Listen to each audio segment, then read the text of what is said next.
welcome to the Wild Wild West podcast. My name is Richie Riche of the MHRT Network, and as of 7:30 every night now, the sun is going to come right into my face every time I sit here for the next little bit. So we're just going to have to deal with it. Over this way, to my right or left, depending on which way the screen is showing, because I never know if it's going to have me point the right direction or not on these things, is DZ representing his Los Angeles Chargers. And down below, we have Nabman repping the Las Vegas Raiders. Thank you all for joining us today. We are going to obviously be doing what just about every other podcast on planet Earth that follows and tracks the NFL is doing, quite literally. Look, you just have to sometimes own the moment, and this is certainly one of those times. We are going to be talking about the draft. Now, just to be clear, we are not talking about UDFAs this show. We are going to talk about them next show. So hold your comments on those. But if you do want to bring them up, obviously we're not going to turn down the comments there in the chat. Gentlemen, how are we doing? Really good. This is one of the most exciting times of the year, especially NFL terms. This is, every team is excited. Every fan base gets really excited draft time. And then after the draft and the UDFAs and rookie camp, we have that dead time where it feels like it's like forever until the season kicks off. Yeah, cricket time. And we start making up things to talk about, eventually. Yep, for sure. Hey, I'm doing great. Busier than a one-legged man standing on an ice patch. But I will tell you this. Buying a house, selling a house in states 5 hours apart from one another. Yeah, it's not easy. No. So I'm just glad I'm here at all, to be honest with you. Plus, new job, busy with that. So, but I'm just glad I'm here, and good to see you guys, man. I have a blast with you guys every time. Yeah, I think all three of our teams did a great job in this draft. I really do. But as busy as I've been, I had to focus on my own. So, Nav, sorry, real quick. Nav just described the employee of the month at the local IHOP. Yeah, that's me. Yeah. That's me, actually. I watched like a sicko. I watched this draft from rounds 1 through 6. Chargers didn't have a 7th round pick. And I was on Spaces on X doing it. And each team in our division, Broncos, Raiders, and Chiefs, got players that I loved. And I'm son of a B. So I felt like every team in the division did really well. All four teams filled the holes where they needed them. Yeah, some of the analysts were a little. Some of the big time analysts were a little rough with the Chargers, and we can get into that as the show goes on. But for me, I'm stoked how this draft went. I'm with you, Richie. Dude, we're all happy. We're ready to rock, man. Let her rip. So we're going to go ahead and obviously we're going to just quickly list each of our draft picks just for the benefit of the fans of the show who are here live and those that are watching us after the fact. But before we do jump into it, ladies and gentlemen, thank you all for joining. Appreciate the comments in the chat. If you can do us a huge favor, it really helps the show, helps us reach a lot more fans and allows more folks to come in here and make comments and have those interactions that we all enjoy, volleying back and forth in the comment section, which we do encourage, by the way. If you can go ahead and hit the thumbs up on each of the channels that are broadcasting the show live, it really does help everybody, everyone, literally everybody. And in addition, if you can hit the little subscribe button, again, it also shows the Google and YouTube and all the other fun folks there in the analytics side that when you watch the show, people want to subscribe to those channels that are broadcasting it. Again, helps us all out a tremendous amount. And if you're watching us after the fact, go ahead and leave us a comment in terms of what you thought and what you'd like to talk about next, and we will do our best to respond back to those comments as soon as we can. For those of you live, though, you get the benefit of us trying to bring up your comments as frequently as we can throughout the show, so long as we're able to at least get through what we want to bring you this evening. So, on that note, let's get right into it. We're going to quickly go ahead and list each of our team's draft picks just one at a time, just to kind of get the names and the rounds and the pick numbers out there. And then we're going to just do a little bit of a roundtable, round by round, and talk about each of the draft picks in depth. It should come as no surprise that I have some rather critical things to say about my own team. That's pretty par for the course. Surprise! And we'll go from there. Let's get right into it. I will start with my Denver Broncos, and we'll throw it over to you, DZ, once I've done. And Nav, we'll close out. Since you started with the draft, you'll close out the show in terms of listing your players. Sure. Sounds about right. Yeah. All right. So Broncos had an interesting draft. We did not pick until round 3. I saw a stat. It's been since the 1970s, if I'm not mistaken, since a team has not had their first pick until round 3 in the NFL draft. Something to throw out there. In round 3, pick 66, Tyler Onyedum from Texas A&M. Round 4, pick 108 is Jonah Coleman, Washington running back. Pick number 4, round 4, pick 111, Cage Casey, tackle out of Boise State. Round 5, pick 152, Justin Jolly, aka Big Christmas, KC State tight end. Good nickname. Round 7, Miles Scott at pick 246, Casey out of Illinois. Round 7, pick 256, Dalen Bentley, tight end out of Utah. And round 7, pick 257, Mr. Irrelevant, Red Murdoch, linebacker, inside linebacker out of Buffalo. Those are my Denver Broncos picks in the 2026 NFL Draft. DZ, over to you. Alrighty. Let's see. Boom. So the Chargers started out this draft with only 5 picks, but actually ended up drafting 8 players. Round 1, number 22, Akeem Mesidor, edge out of Miami. Round 2, Huge. number 63, Jake Slaughter, center out of Florida. That's the controversial pick. We'll get into that later. Yep. No pick in round 3. The Chargers actually traded out of round 3. Doing what a lot of his fans wanted to do is gain more capital and more swings at bat. Round 4, number 105, Brennan Thompson, wide receiver out of Mississippi State. Another one in round 4, pick 117, Travis Burke, offensive tackle out of Memphis. Another one in round 4, 131, Genesis Smith out of safety out of Arizona. Round 5, 145, Nick Barrett, D tackle, South Carolina. Round 6, number 202, 202 overall, Logan Taylor, offensive guard, Boston College. And then 4 picks later, round 6 as well, Alex Harkey, offensive guard out of Oregon. And that ended our draft. No 7th round pick. And after me saying that I watched and was paying attention to the most rounds, I was happy to just end it at 6 and walk away. Navman, on to you, buddy. All right. Well, this dude, Alla 9738, absolute freak control, dickhead. Queefers. Just beat it, bro. Nice. Just beat it. Get the fuck out of here. That's a new Oh, word. wait, were we 10 minutes in? Oh, just barely. Wow. Woo. Squeak! All right. So just beat it before we do it for you. So anyway, all right. So for the Raiders, the number 1 overall pick was a shocker. Absolute shocker.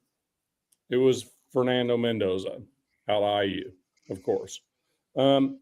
38, Tredan Stooks out of Arizona, free safety, which we need. That has been, especially with a 3-4, we're going to have that shutdown dude at free safety. Going to have that guy. Caron Crawford, defensive end out of Auburn, big, massive dude, great. Trezon, a guard, awesome. Gerard McCoy, we'll talk about later. He's a Vol. He's Tennessee. I watched the dude play in person, so we'll go with that. And Mike Washington. Talk about him later too, because I have a specific thing to talk about with that guy. Dalton Johnson, safety out of Arizona. Hezekiah Masses, another corner out of Cal. And then Malik Benson at 195, wide receiver out of Oregon. And Brandon Cleveland, a defensive tackle out of NC State to round it off at the end in round 7. So how many selections did the Raiders? It was at 10, you guys 10 prospects? 1, 2, 3, 4, 5, 6, 7, 8, 9, 10. Yep. So you guys went in with 11 and then ended up with 10, right? Yeah, but we got we traded back from 36 to 38, and we got 2 more next year. So. Okay. Cool. Oh, okay. Yes, that's where it is. So, okay. Yeah, I remember you guys did something like that, and that was trading away Caden McDonald. Yeah. Oh. Basically, because when that was done, that's the pick that was taken was McDonald, Caden McDonald. And then Richie, you guys, did you guys trade back? You guys traded back as well. Mm-hmm. We went from 62 to 66. And then we gained another 6th round pick. And next year one, didn't you? I don't think so. Oh, I thought you got both. We might have, but I don't think so. Okay. I have to double check. But what we ended up doing was then we packaged those 2 6th and then traded up in round 5 for Justin Jolly. So we did something similar. Chargers traded back. I'm pretty sure it was twice, and then used one of those 6 picks to jump up to get our 4th round pick to get in there. So to grab our 4th. So yeah, a lot of movement, surprising, which is it was fun. It was a fun, chaotic type of draft. People were moving all over the board. Yep. You want me to just run? I don't know the numbers, but I can just real quick do the Chiefs prospects, or we'll just do it at the end of the show if you want. Well, I mean, if we're going to do roundabout on like 1st round, 2nd round, 3rd round, so should DZ just go ahead and start on the 1st round? Because Richie, I don't think you had just do round by round. Just do round by round. Just do round by round. And who? Okay, so it was Fernando Mendoza. Do you want to do a little brief brief take on him? Well, I mean, it's going to be very brief. I mean, it's obvious. I mean, he's 6'5", 225. He doesn't have a cannon, but he makes great decisions. Doesn't throw picks, and he's already starting to freaking get in the building to get under center more. To be able, because he wants to be comfortable getting his back turned to the offensive line. Right. You know what I mean? So some Jalen Hurts refuses to do. So, you know what I mean? This dude is going to do whatever it takes. I saw the press, like Fernando Mendoza's first introduction with the Raiders, and he immediately let off an F-bomb. So it was like, oh, there we go. He's already well, thing about it is he did that at the national championship game. They had to bleep him on it. But I mean, it's just people are like, okay, he's normal. Just look, I have a lot of religious friends. F-bombs are not off limits for them. I'm just saying. When they're excited, an F-bomb might fly. Yeah. I'm It's just a saying. fun little story. So it shouldn't be a shock, especially a high energy dude like him. But I mean, the dude, there's a reason why he's number one. Right. There was nothing he did not win, and he took a team that has never won anything Right. to the promised land. Kirk Cignetti, man, what a hell of a coach. Kirk Cignetti, if he was a little bit younger, he might be an NFL prospect coach. I just don't think he's willing to even do it. So you never know. But who's the next pick after the Raiders? The next pick would be 38 in a second. No. Oh no. We're gonna go round by round, right? Yeah. So that's the first. Okay. For Mendoza. All right. So next in our division would be, is it the Chiefs? That would be the Chiefs, right? I don't know what pick it is. Them at the end of the show. I was just going to throw the name. I'm not going to even talk about them. Just throw the name in there and then jump to. No, let's just go through the whole list at the end of the show, round by round. All right, so then it would be the Chargers, then, right, at 22. Yep. Okay, pick 22. My Chargers get Akeem Mesidor, the edge out of Miami, one of my guys. Great. I think I talked about him on previous shows. Yep. Like if we came away with any of these prospects, and he was one of them I mentioned. And, this is one thing that, and we'll do this quick, but this is one thing that analysts and consensus big board people don't really take in for granted is team needs and team wants and how teams are constructed. They judge all these prospects and they're like, this is where this guy stands. This is where that guy stands, yada, yada. Right. But as fans, we know our teams, or we think we know our teams. And ultimately, at the end of the day, we don't know the scouts and GM's big board, right? We don't know what's going on behind the scenes. But they got Akeem Mesidor. The knock on this guy will get out of the way. He's 25. He just turned 25 in April. That's pretty old being a prospect, first round guy. And that's probably why he slid. If he was 2 years younger, he would be a top 10 pick. But the reality of that is, for his position, it really doesn't matter that much. Well, he probably wasn't for everybody, right? He wasn't a prospect for every team. Like I wouldn't have saw the Raiders picking him, right? That wouldn't have been because they're more about building, right? They want to get, super young. They want to get a lot younger, right? Yeah. Just on that note though, since you're talking about age. There's a lot of talk in Broncos country right now about Von Miller potentially returning to the Broncos right now. Like it is everywhere. And didn't you mention Calais Campbell just recently? And Calais Campbell's another dude who's in the same ilk in terms of age. Okay.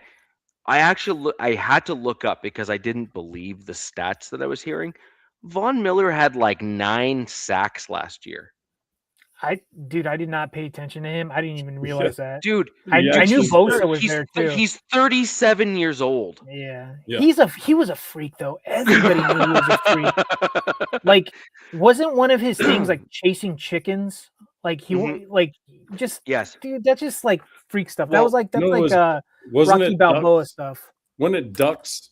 It was it was chicken. I don't know. No, it was chickens. Chickens or geese? I couldn't remember. No. He owns a chicken farm. Literally, he owns a chicken farm. Like that is his jam. I've never understood it. It's his thing. Good for him. You do you, my man. Love it.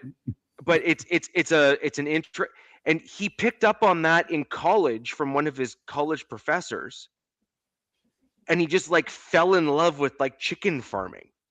Right. It's like cool. Look, chickens stink to high heaven, and I'm like not chicken. about it. I like them, but I'm just like, you're always checking to see if snakes are jumping out or foxes. I like chicken. I love chicken. Yeah, it's great. Yeah, but the point is, 9 sacks at age 37 is kind of the point. And so if your dude's at 25, like I'm sorry, if he can even come even modestly close to that in his 30s, Vaughn's who cares? Special, though, That's man. fine. Sure. I'm not going to compare him to Vaughn, but I get what you're saying age-wise.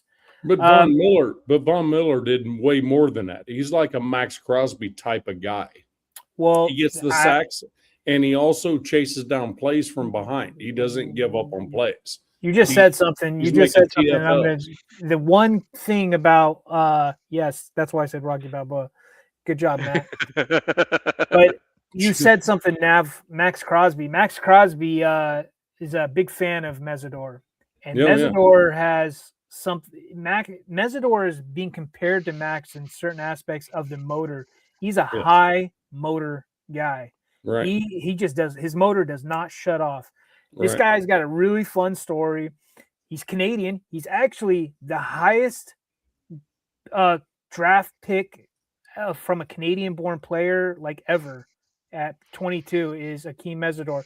He came over his senior year to one of those schools. I think it was something International Atlantic or something in Florida, and it's like a boarding school for sports. And that's FIU. One of those schools. It's on Wikipedia somewhere. Let's see. It was Clearwater Academy International. Yeah. So that's where he came over. He had the ACC's best in sacks last year at 12.5 sacks. He was number 4 in pressures in all of college football last season. He did have a great partner in Ruben Bain, right? Ruben Bain's a stud. So I think Mesidor's better than Bain. He has better stats, but Bain got picked just due to his age. And Bain's a lot younger. I think Bain's a problem. Oh, he's gonna be a problem. Mesidor, another reason he's probably hold on real quick. Go ahead. DZ. One thing to know about Mesidor, I didn't realize where he grew up. Okay. He grew up in Ottawa, Ontario, which is the capital of Canada. Okay. Okay. Super important. Dirt poor too, by the way. Ottawa is balls cold in the winter. And I mean like it is like wicked cold. So I would not be surprised if you see that dude out in like winter games when like the rest of the team is in like parkas. He'll be out in shorts. Well, he just I love what my team does is the Charters put out great social media content. Everybody knows this. And they've did this stuff with Mesidor. He obviously he spent a lot of time in Florida. He actually liked LA's weather a lot better because it gets cooler. You know, the temperature drops. He loves wearing hoodies. He likes the cold weather, which is surprising that he played in Miami. I mean, he did start out at WVU, West Virginia. I'm going to get on his knocks. He's 6'3", 259, so he kind of lacks that like elite length for edges. You want your edges to be like 6'4", 6'5". So he's a little smaller, not much. You know, we're gonna But he's got the get off though. Yeah, that's the thing. All that freaking weight with that kind of get off though. That's like. Whew. And then he did have a couple seasons ago. He had 2 foot surgeries on both. He popped some ligaments in each foot, which I don't know anything about that. Dig into it. There's a lot of guys who've dug into that stuff. And he started out edge, then he moved inside to D tackle, and then he's got back out to edge. And he needed to lose weight, so he swims a mile in a pool every day. So he dropped like crazy amount of weight just by swimming. He was the number 3 edge in true pass set win rate among combine edges at 36.6. The number 1 guy was one of our UDFAs we picked up. So I'm pretty stoked in that. We'll be talking another show. I'm stoked about this guy. He's ready to go. He's not going to have to start. That's the thing. It's Khalil Mack and Thule are our starters on the edge. This guy is a rotational guy coming in because we lost Odafe Owe to the Commanders for $100 million. And this guy's going to come in and we can hope that he picks up where Odafe left off. But all I'm saying is Mesidor, I thought that dude was a better player overall than Bain ever, to be honest with you. because you don't have the drama to deal with. It's just, I think it's his age is scaring a lot of people, man. I It's get 25 it. is To your benefit. Your benefit. And you know what? Right now, the Chargers want to win, right? It's just win now. We're not trying to we don't have a rookie quarterback anymore. Justin Herbert's going into his 7th season. Like you need to, we need to crap roll or get off the pot, right? You know what I mean? We need to go right now. And he's polished. And one thing before we move on to the next prospect, the thing that's fun about this guy, since he started out as a D tackle, is that he can rush inside against guards, and he does a damn good job at it. And it's pretty cool. I'm stoked on him. Yeah, we'll see, man. Because the Chargers could have gone with edge or guard, and Vega Olane, or I can't say his name, but the guy that went to the freaking Ravens. It looked for a second that he was going to slide. Mm-hmm. Vega, the Penn State dude. Right. Ultimately, he didn't, and he went to the Ravens. But yeah, so I think that was the next big pick. But yeah, man, stoked. Next round, next pick. So the second round, Richie has to relax again. So we'll talk about the free safety. The free safety the Raiders picked up in that draft out of Arizona, Tredan Stukes. So Stukes, 4.33 40. 10 games only. He was hurt the first 2 games of the season last year.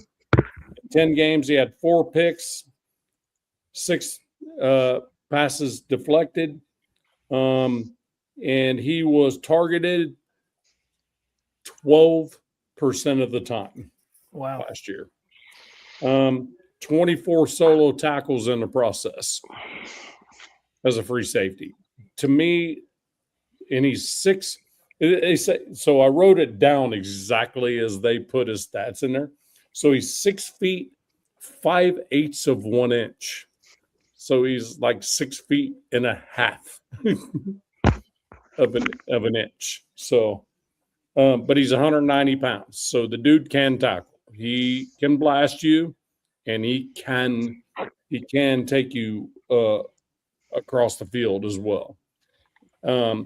So in a 3-4 defense, having a free safety like that is a shutdown guy in the mid part of the field is absolutely something we had to have. And I think real quick, did both the safeties from Arizona? Yes, I think we got both of them. Yeah, we did. Wow, that's crazy. So, so the thing about Stukes was, had we not traded out of 36, probably would have had McDonald. You know what I mean? At defensive tackle. But because we got offered what we got offered, it's like, okay, well, those were our 2 pieces that we were thinking we wanted to get. So we'll take draft capital for next year. And so we'll just get our free safety now instead. And only go back 2 picks. I mean, no brainer, right? How do you feel about Stukes just briefly being able to look into him? Are you pretty satisfied with the pick? I watched a couple videos before we got on here of this dude, and he's a better receiver than most receivers. Let's just put it that way. He's a ball hawk type. Anybody in the chat, what do you guys think about Stukes, especially Raider Nation? Yeah, I mean, a lot of them were saying Stukes was huge. I mean, several awards for, he only played in 10 games out of 12, and several awards for, best corner in their conference and that type of stuff, and all this other stuff. So, I mean, yeah, I'm Gage. I'm with you. I'm excited too, dude. That dude, and he's watching the interview and watching the draft footage of him. He is not a loud dude. He is a quiet, hardworking dude. You know what I mean? He's not out there being flashy. He just wants to go to work and be a badass. So I love it. Absolutely love that pick. So back to you, DZ, because Richie's dying over here. He's like, can't wait till we get to the third here. All right, I'll get through this now. Round 2, pick 63. The Chargers select, which I mean, I'm on a space with, Charger fans on X, like, we're like, this is a guard, right? We're picking a guard. We're getting a guard. We're getting a guard. And we're watching all the guards fly off the board. And there was a few left. I think Zune, the guys you ended up with, Yep. Pregnon was there. Pregnon was sliding. I don't think Pregnon got picked till like the 3rd round or something. And the Chargers pick surprised all of us. It was Jake Slaughter, the center out of Florida. And that was my guy. That was my guy. Yep. So he wasn't on my. As soon as I saw that pick, I'm like, oh, Richie's pissed. So he wasn't on the fan base's radar because we picked up Tyler Biotish as our center, right? So we're like, and then we're thinking, wait a second, we don't really have a backup center. But then we're like, we need a guard. Like, this is a 2nd round pick. And he started digging in. Sean Merriman made the call, and he's like, guard Jake Slaughter, right? Like, he did the guard thing. And we're like, wait a second, you dig into this. He's never played guard in 5 years. And they had him do guard snaps at the Senior Bowl. And, Lane, well done, sir. Nice. I don't even know how you have any favorites. I don't. Anyways, they had him do some guard stuff, and it didn't go well. But then you start digging into this guy. There's a lot of stuff on him from last year. There's a lot of stuff on him this year. This dude's a stud. He's an absolute effing stud. And I think the Chargers are betting that, hey, we can get this guy to compete as a guard.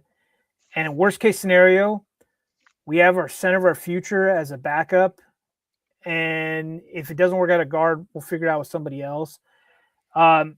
He scored a 9.97 RAS score, which is like elite. Insane. It's elite level. Elite. Yep. The only knock on him probably is that he there's knocks. You can nitpick his techniques and stuff, but like he could stand to gain a little bit more weight. He's 6'4", 303 pounds. So I'm sure they probably want him to gain a little bit more weight. Only Zed, you're missing one thing. Go ahead. Why couldn't he compete for the starting role this year if he shows out? Well, that's what we're hoping. Yeah, he's never played guard though. No. You're starting center. Why couldn't he with Tyler? Out? Yeah, no. Why paying Tyler Biotish $30 million, but if he could play, but who cares? The point is that you got a dude that you just drafted with a 9.9 RAS score, who was in a upper tier center in this year's draft.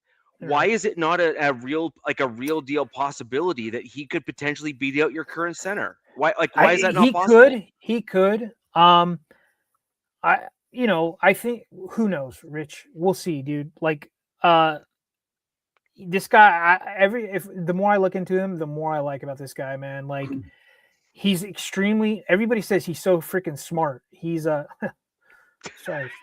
Don. Guys, hey, sorry to interrupt. I'll be back for a moment. My daughter's calling me. Man. I need to take this.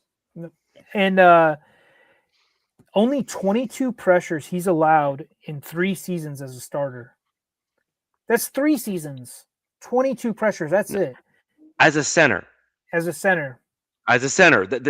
is my whole point in why I was hyping him pre-draft, right? Like, no, I know. Yeah.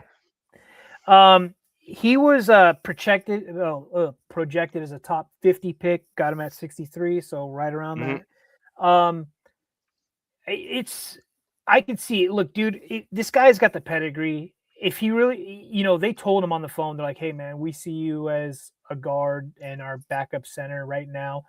I got a feeling he's going to be the center of the future, but they're going to let Biotish probably do that. Who knows, Richie? I'm stoked on it, but it was very puzzling for Charger fans to say, why didn't you just get an effing guard right now? And I think Bradley Bozeman gave the fan base and this front office so much effing PTSD that they're like, we're getting another center. And then on top of that, you got a good one though. You got a really good one. They stole it from the Ravens. They stole them from the Ravens. The Ravens, I guess, were like immediately called or texted Ortiz, our GM, and we're like, dude, you got our guy. You know, kind of thing. There's like, so it was a little bit of keep away, right? Like people would be like, well, he was kind of a reach. And the thing is, there's a theme to this Chargers regime, and there's a theme to this draft, especially in the offensive line and D line, is versatility. If he could play guard, he's going to be a guard and center, right? And I think I said this on this show, if not to others, especially in my Charger community. I was like, I don't see the Chargers drafting a guard at all. They are drafting tackles to convert to guard or vice versa. And that's exactly what they've done in this draft. They have not drafted one single pure guard. And look, it could be to their own demise. We will see how it plays out. But that's what I got on him. What position is more valuable? Opposed to what? I think tackles. No, a pure guard is less valuable than a dude that's used to playing tackle at the college level or collegiate level. Right. And if he can swing inside and play tackle, that's a way more valuable position for any team at the NFL level, like by far. Like, look at how I rant about Palcho. Right. The dude plays right tackle, right guard, left guard. Like the dude stepped in for McGlinchey, and our run game got better. Right. Yeah. Like McGlinchey's like that's the point, right? You want a guy like that. You want a tackle who can have that kind of versatility and do those sorts of things for your team. There were fans calling like, hey, like, and I think Dunker, he went, I don't know if he went in the 4th round or what, but they're like, you could have grabbed Dunker. But then again, look, Dunker still has to learn how to play guard because he was a tackle. Some would argue reverse cowgirl, but hey, look, you know, teach their own. But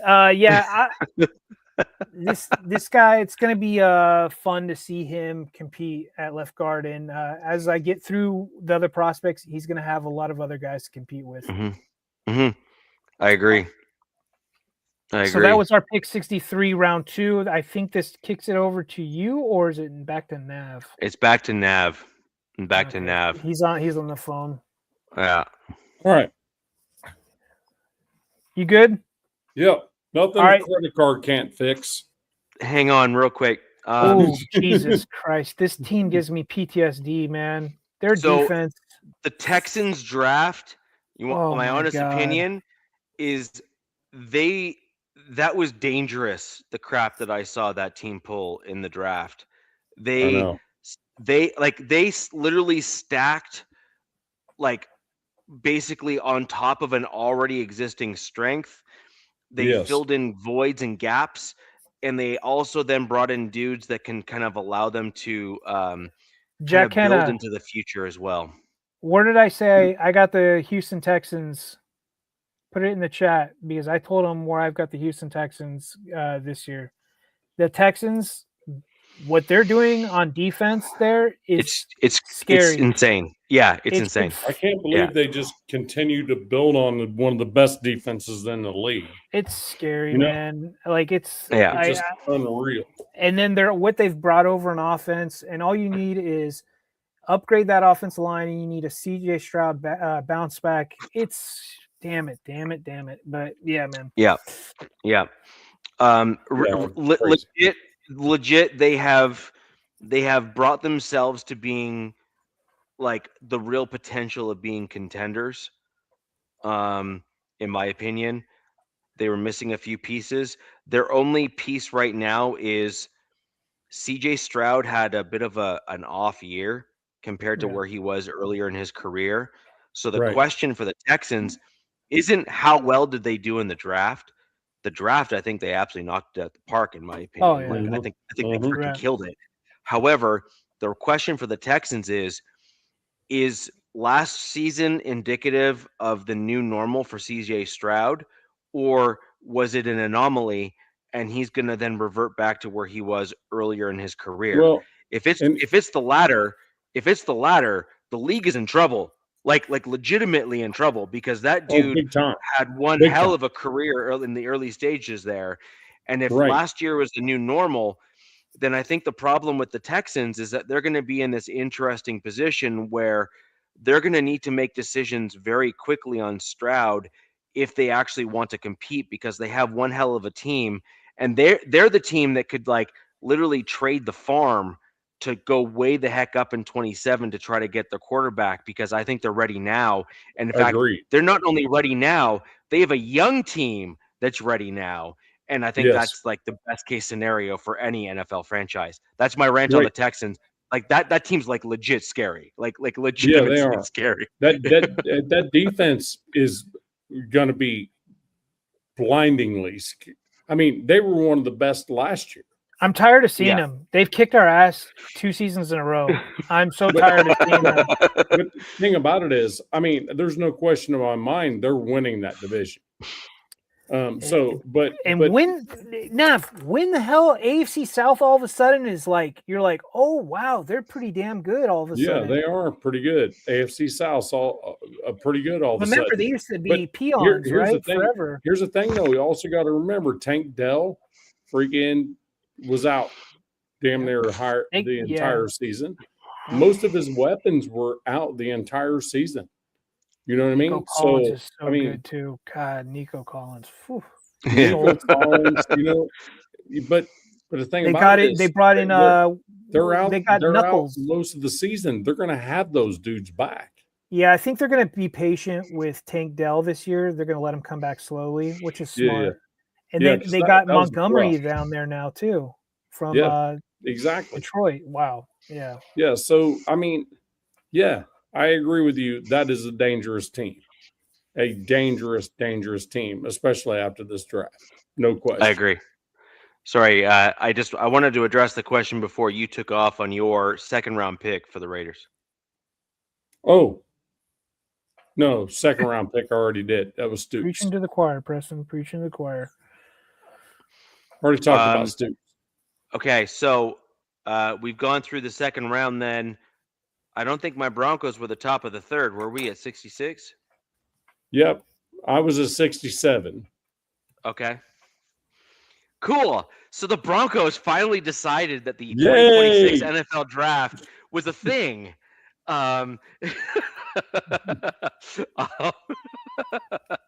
So, as I said earlier, the Denver Broncos had a list of needs, like legitimate needs, like you had to address them in the draft because they did not do so properly in the offseason. And the Broncos actually, if I'm going to be honest, also has a similar list of actual required needs in the 2027 draft. But we'll talk about that later in some other shows. So this is really an interesting scenario for my Denver Broncos. But at this stage here, we are literally building out depth and we are building out strengths, like stacking strengths at this point on the roster, and filling in gaps that we let go because we had enough guys to fill in the gaps and we just needed to plug a couple of like open holes on the roster. So the interior, this is Tyler Onyedum, pick 66 for my Denver Broncos. He is he's quite the athletic freak, actually, when you watch him on tape. He is basically what I was saying, the two options that my Broncos were going to go down.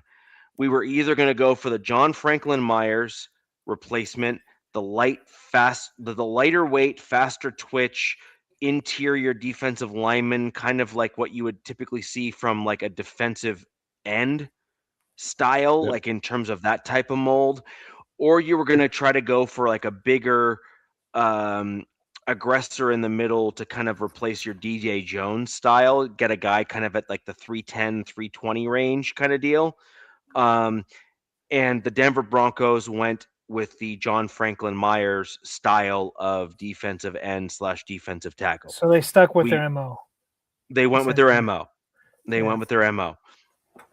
And he's got some super interesting traits. He's got some fast twitch. He's got a combination of strength and speed. He's been able to have an incredible success in the college level in certain areas. Very much reminds me of John Franklin Myers.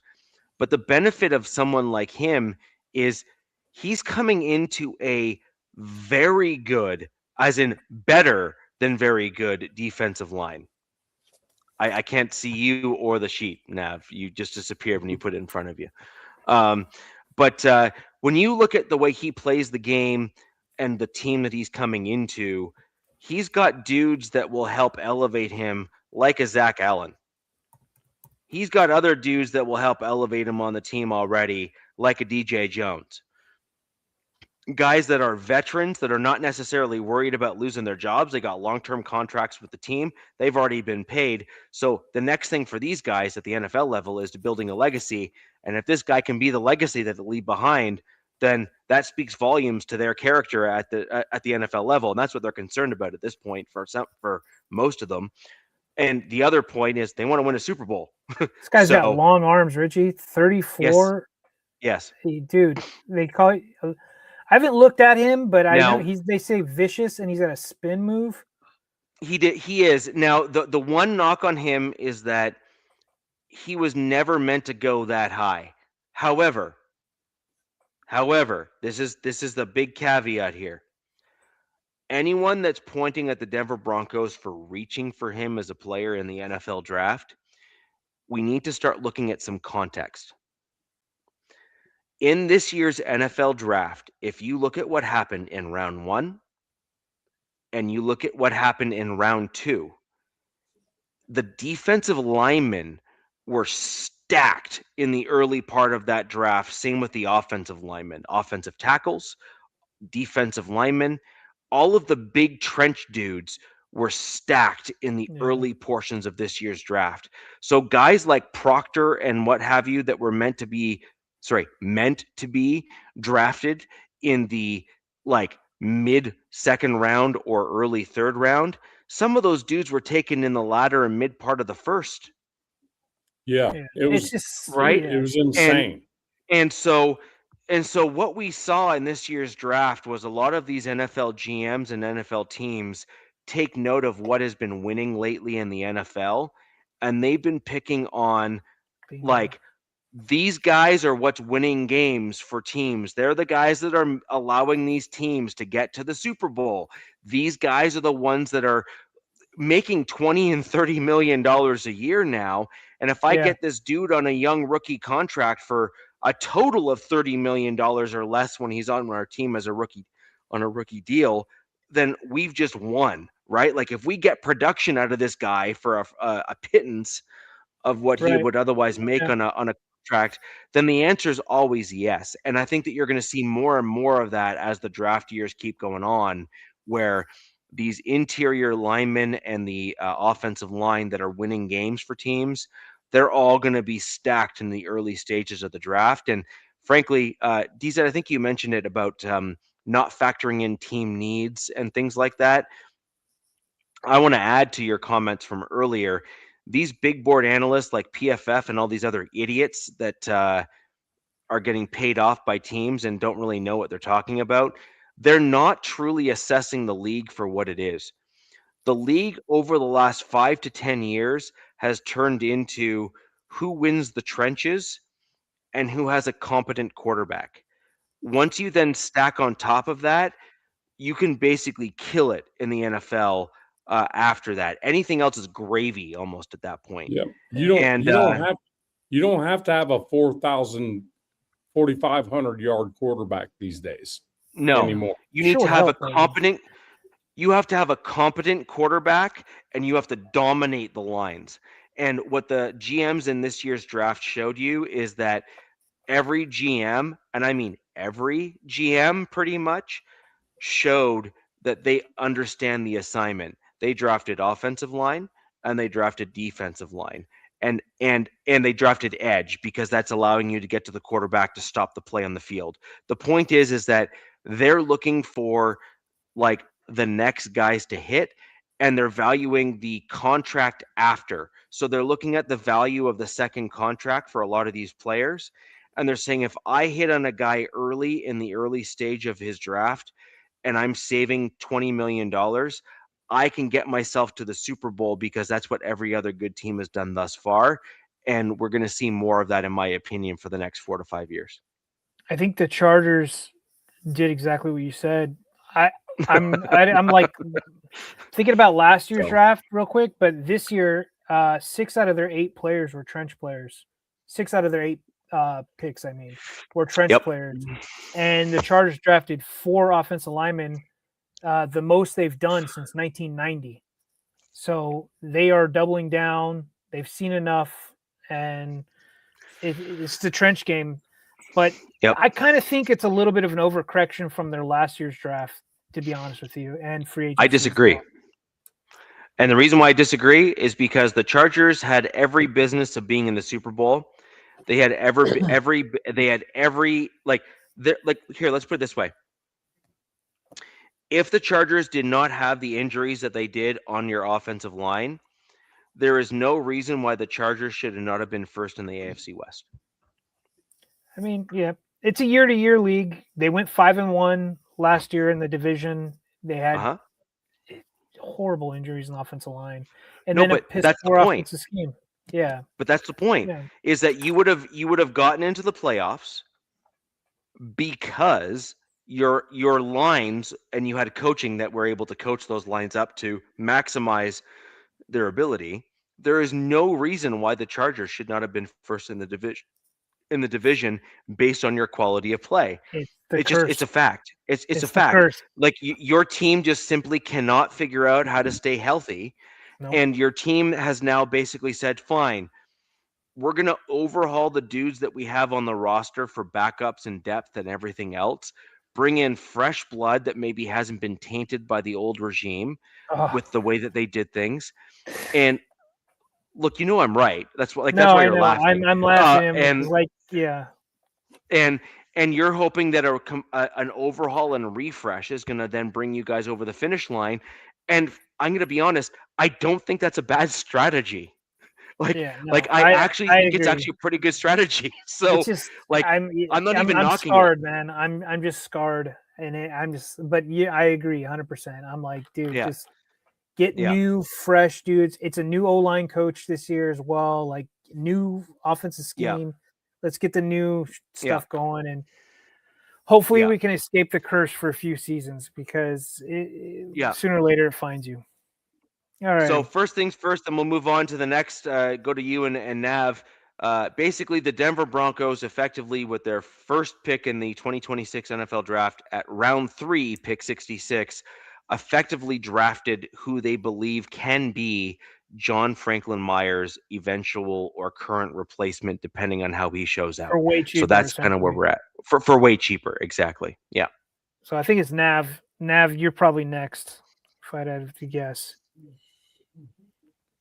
What was your pick number, Rich? 66. I didn't have a third round pick. We were 67. Oh, that's funny. Yeah, 67 was right after that. So sorry, I just want to quickly address this. Mike, thank you for joining the show. Mike is a Broncos fan. He is the primary host of Mile High Monsters. You can find that channel over on YouTube. Mike is a huge fan of the show. He's ranked the Wild Wild West in the top 20 podcasts a couple years going now. So in terms of the Broncos podcasts and podcasts out there, he is a fantastic fan of this show. A couple days ago, he made a comment on the podcast that he wasn't getting super, so I gave him a super, and this is his returning That's the funny. favor to the show. I do That's really funny. appreciate it, Mike.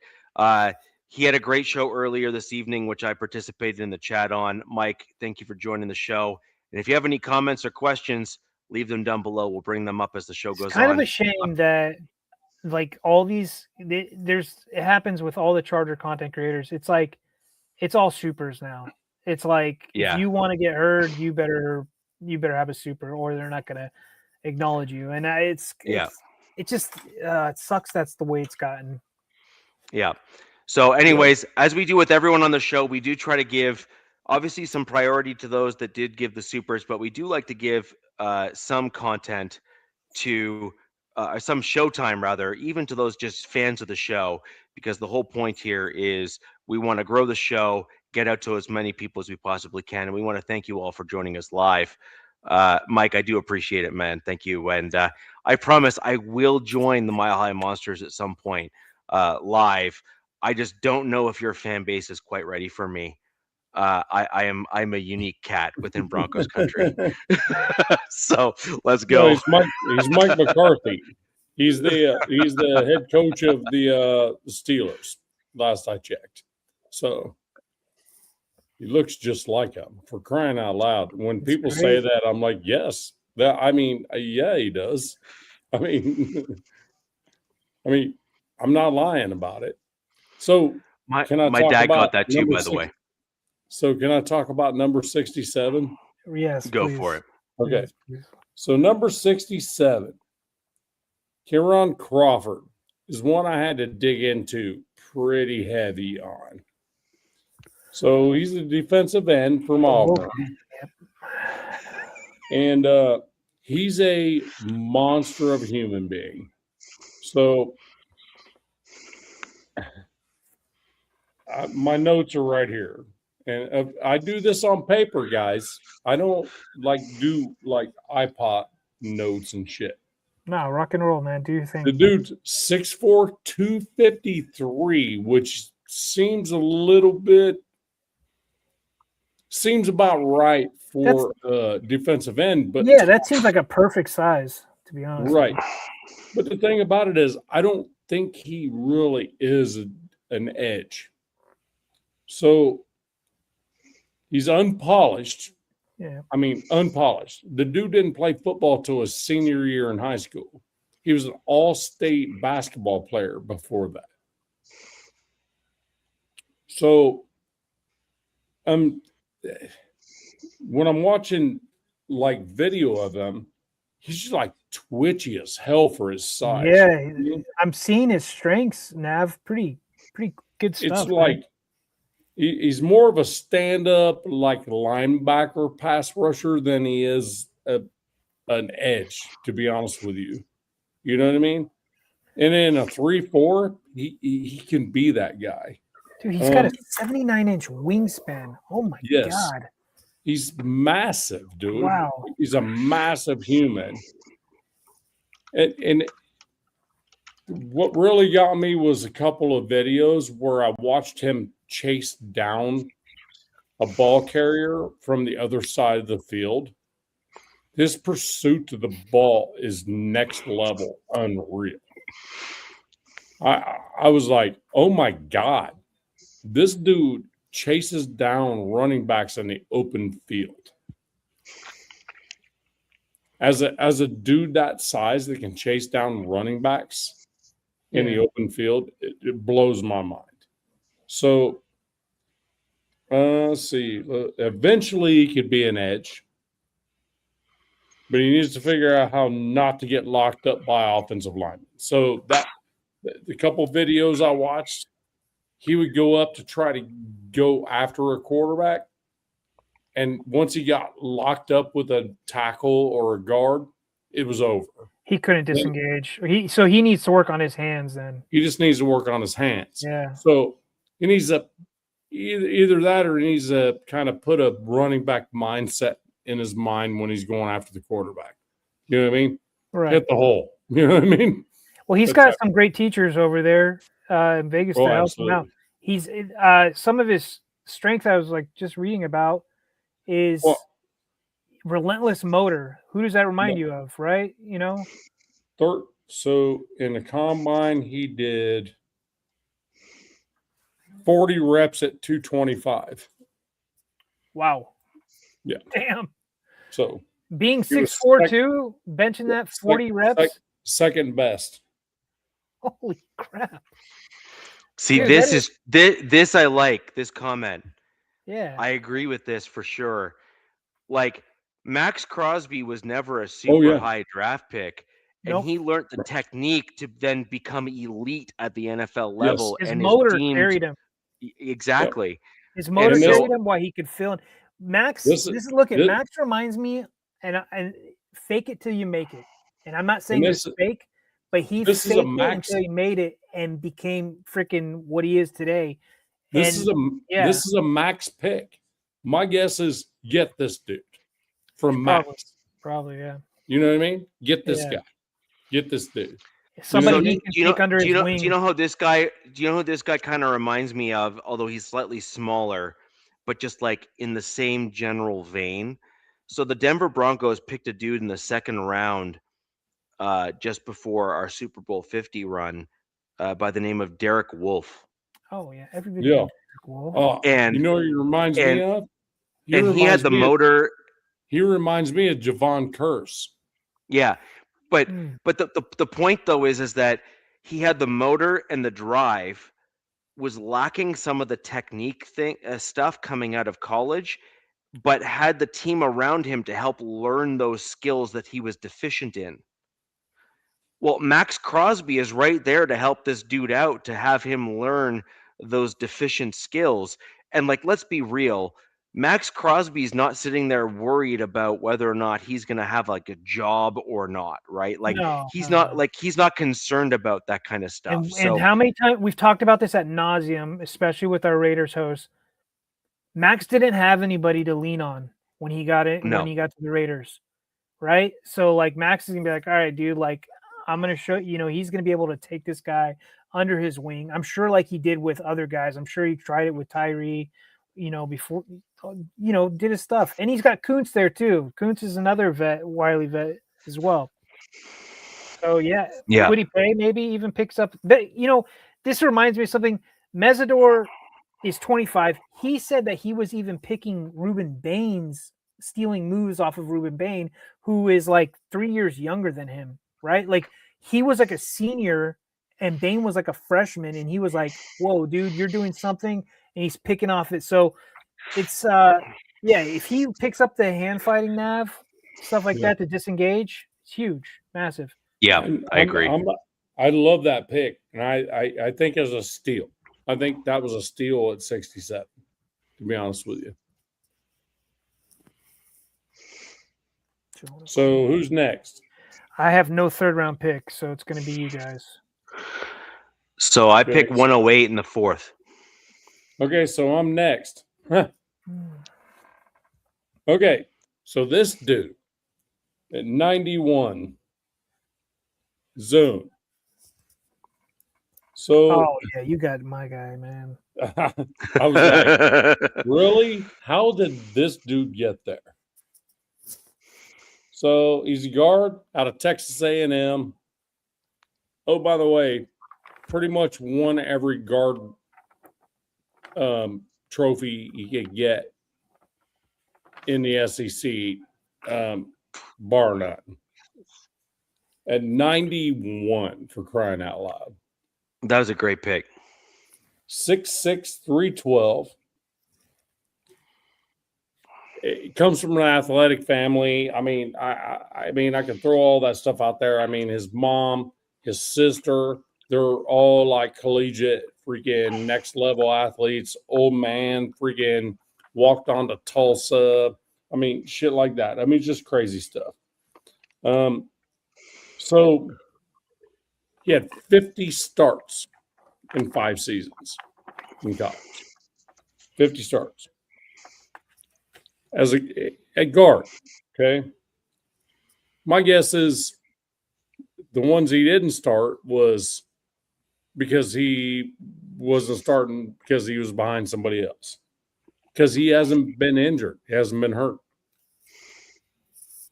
This dude had last year had a 96.8 pass block win rate. Wow. Elite. I don't know if best of any O-line in the draft. Any O-line, any of them. Had 7 quarterback pressures the entire season last year and no sacks given up by him. So you think he's plug and play probably this season? Yeah. Or that was next. It was like versatile, can play any position on the O-line. 33 reps at 325. Second most. And it had a 96 on the athletic score. Yeah, definitely. You stole my guy. Damn it. To me, that's a steal at pick 91. That's an absolute. And he came from a at A&M, which is a legitimate football program. Like they play. It's a Power 5 conference. They play like a proper style. Like there, it's not just they pay the Power 5 or anything like that. It's pro style offense. Exactly. Yeah, exactly. And so you're getting guys that have a little bit more experience in what you're going to want to be using on your team, overall. And not only did he do well, he excelled. Yeah. Right. So he not only did well at it, he excelled, and that's a big deal. I couldn't believe when I saw that. I had to look at PFF, Spotrac, and all this stuff, and they were like a percentage point or two. But his pass block win rate, 96.8, and gave up 7 quarterback pressures and no sacks last year. Yeah. That was at. This is why D linemen have to keep. You're just like more, bigger, stronger, faster because of these O linemen like this that are coming out. But it's like okay, and he played guard and tackle last year, and didn't. But he's a natural guard, right? Like obviously, he's actually a natural tackle, but he went in the draft as a guard. Okay. So, but the thing about it is, it's crazy that he played 2 different positions and never gave a sack up. Oh, wow. Good info, Jack. You know what I mean? He's the most pro-ready player he has ever coached. I don't doubt it. I was watching video of him inside and outside. He's the defensive edge, the edges do not get around him. That's my favorite pick from you guys so far, outside of Mendoza. To be honest with you, that's the steal of the draft for us. He's right dude. That's the steal of the draft. Nav, I actually think your next pick is the next in line out of all of us as well. You're at pick 101. Okay, 101. Yeah. No shit. Okay. So I had to turn my paper over. Hold on. Don't worry, I got paper too. We're doing the same thing. I got like 3. Right. So this is Jermon McCoy. Okay. Corner. Jesus Christ. Yep. Let me explain to you something. So I lived in Tennessee since 2018. I watched this dude play for Tennessee. They just would not throw at him. If you did, you were getting picked off. It was that simple. So he's 6'1" and about 193, and he is a shutdown corner, an absolute shutdown corner. He's a ball hawk stud. He was a ball shutdown corner until the injury. He had an ACL. He was out all year last year. To me, steal at 101, no doubt. Injury ACL last year, it was brutal. It was bad. that ACL. I saw it happen. It was terrible. He's been on commercials saying I'm still doing the work stuff down locally in Tennessee, and he can be a wide receiver. He's kind of like a Travis Hunter kind of clone, and he had like 780 yards receiving in 2024 as a wide receiver. So if nothing else, he's a special teams value. But at worst, I mean, Mendoza and a dude like this, I mean, he's a possession receiver with a lot of speed. We were hoping that this kid made it a few more picks, dude. So get this stuff. Get this. So ACL took him out last year. He went to the combine. He went to the combine and ran a 4.37 while he was still rehabbing from that ACL. Yep. So he's a freak, man. He's a freak. It's not that ACL knee anymore, Nav. Everybody's worried about his other knee with that whatever's going on with his other knee. So you're saying he's slow? I mean, I'm saying he can get nothing but faster. I mean, it's like, pitchers, they get that Tommy John surgery and they actually end up being better pitchers after they recover from it because they have a little bit more snapback. I've seen a couple of doctors, like, the internet doctors, right? Like, go back and forth on Gerard McCoy. I've seen both ends of the spectrum. I've seen one where he's got degenerative knee and he's not for long. And then I've also seen the other doctor go, that's complete BS. I do these surgeries all the time, and he's going to be perfectly fine with this type of surgery. Right. And we'll just repair the bone plug, and he'll be fine. He ran a 4.37 at the combine. Well, it's not that he can. It's about his length. How long? Lateral. It's a lateral stuff. Yeah, it's like how long can he do this for, though? Well, that's a valid concern, though. I need 5 years. That's all I need. No, but that's a valid concern of how long can you keep this up without having to have some kind of repair done. The other concern is how, like, the repair itself that will eventually need to be done for a professional athlete, because you're just going to naturally aggravate something like that. The other question then. Go ahead. Yep. The next question. Nav said 5. There's a comment that says 4. The number I'm hearing is 3. That he has 3 years with his knee the way it is, repair or not, and then it's lights out. But who the F knows for sure? Yeah. I wanted to take a gamble on this guy. He would be a top 10 pick. Like, he's legit top 10 pick DZ, without this knee issue. DZ, we got him at 101. If I get 3 great years out of him, dude, yeah, I'm happy with it. Yeah, dude. Right, but the kicker here is if you have.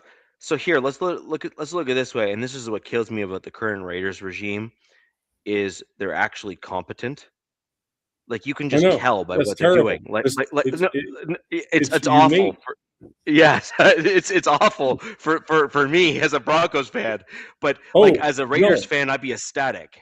No, it's great, but we're not used to it. That's what. All my Raider Nation people are like, we're not gonna. We'll believe it when we see it, type shit. But the thing is at some point you just have to understand that what you're seeing is indicative of competence. So, like, you saw the offseason moves that the Raiders made, and it showed that your team had actually made the changes that were required to actually be a truly competitive team. And then the draft came around, and it was like, oh crap, that was like the offseason wasn't a fluke. Like, the offseason was actually indicative of the competence of the current team. Put that one on there from Crash Dog. We don't know how to do all this proficiency. Where's Crash Dog? It's LA Crash Dog. That's so he just said what I You say don't all the even know how to time. deal with all this proficiency. Right. But this is the point. This is the point, though, right? Is that I'm looking at your off season before the draft, and we made DZ and I have made multiple comments on this show. Like it's public, it's on record. Like we can't just like claim we never said it.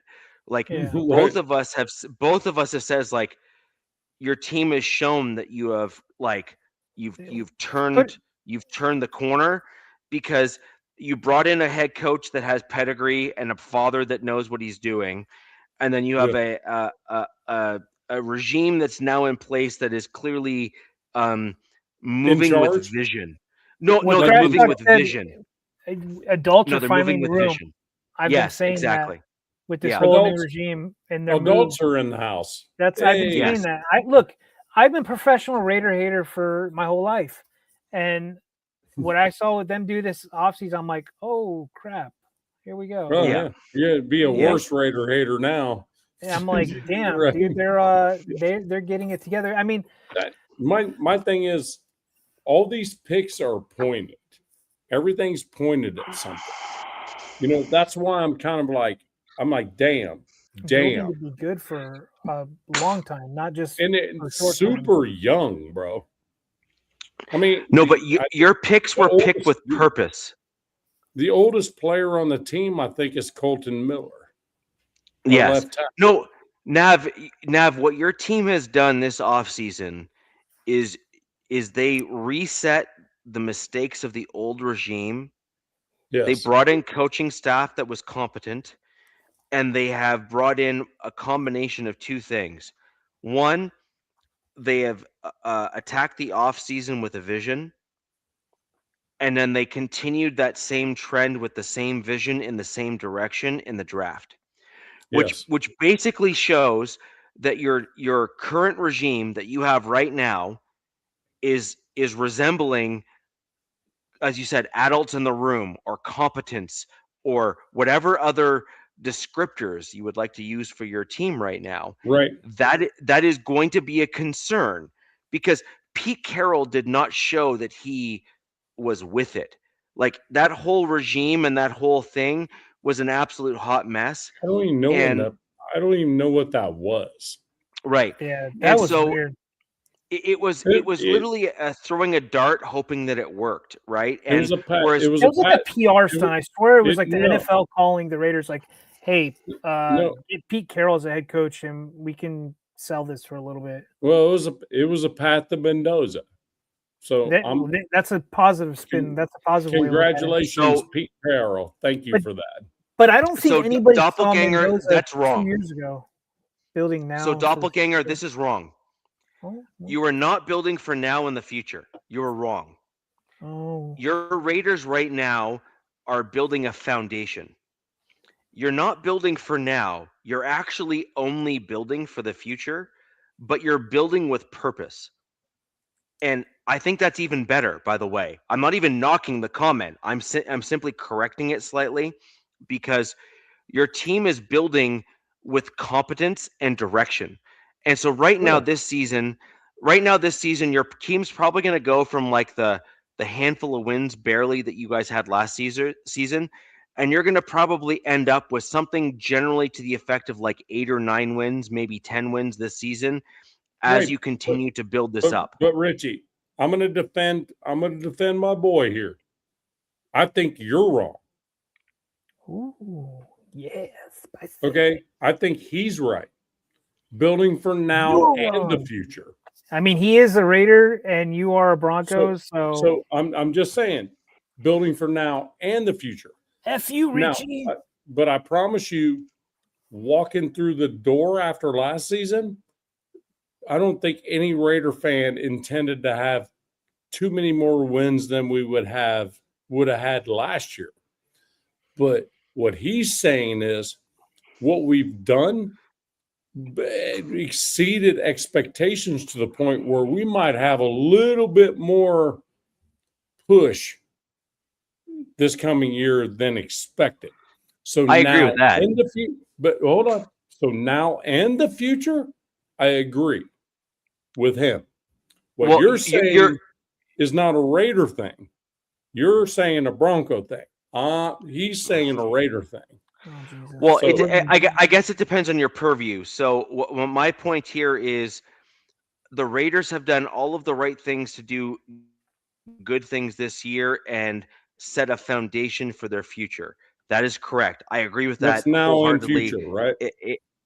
Right, but you're not necessarily building to get to the Super Bowl this year. Although No. if Mendoza goes off on this like crazy spree, I mean the Raiders could like literally shock the league and end Yeah, but up is he even doing starting? some It's crazy probably things. Kirk Cousins that is starting. Well, Kirk Cousins is the current plan to start, but at some point, like here, I'll use, as much as Raiders fans probably don't want to hear this, I'll use what happened with the Seattle Seahawks and Pete Carroll.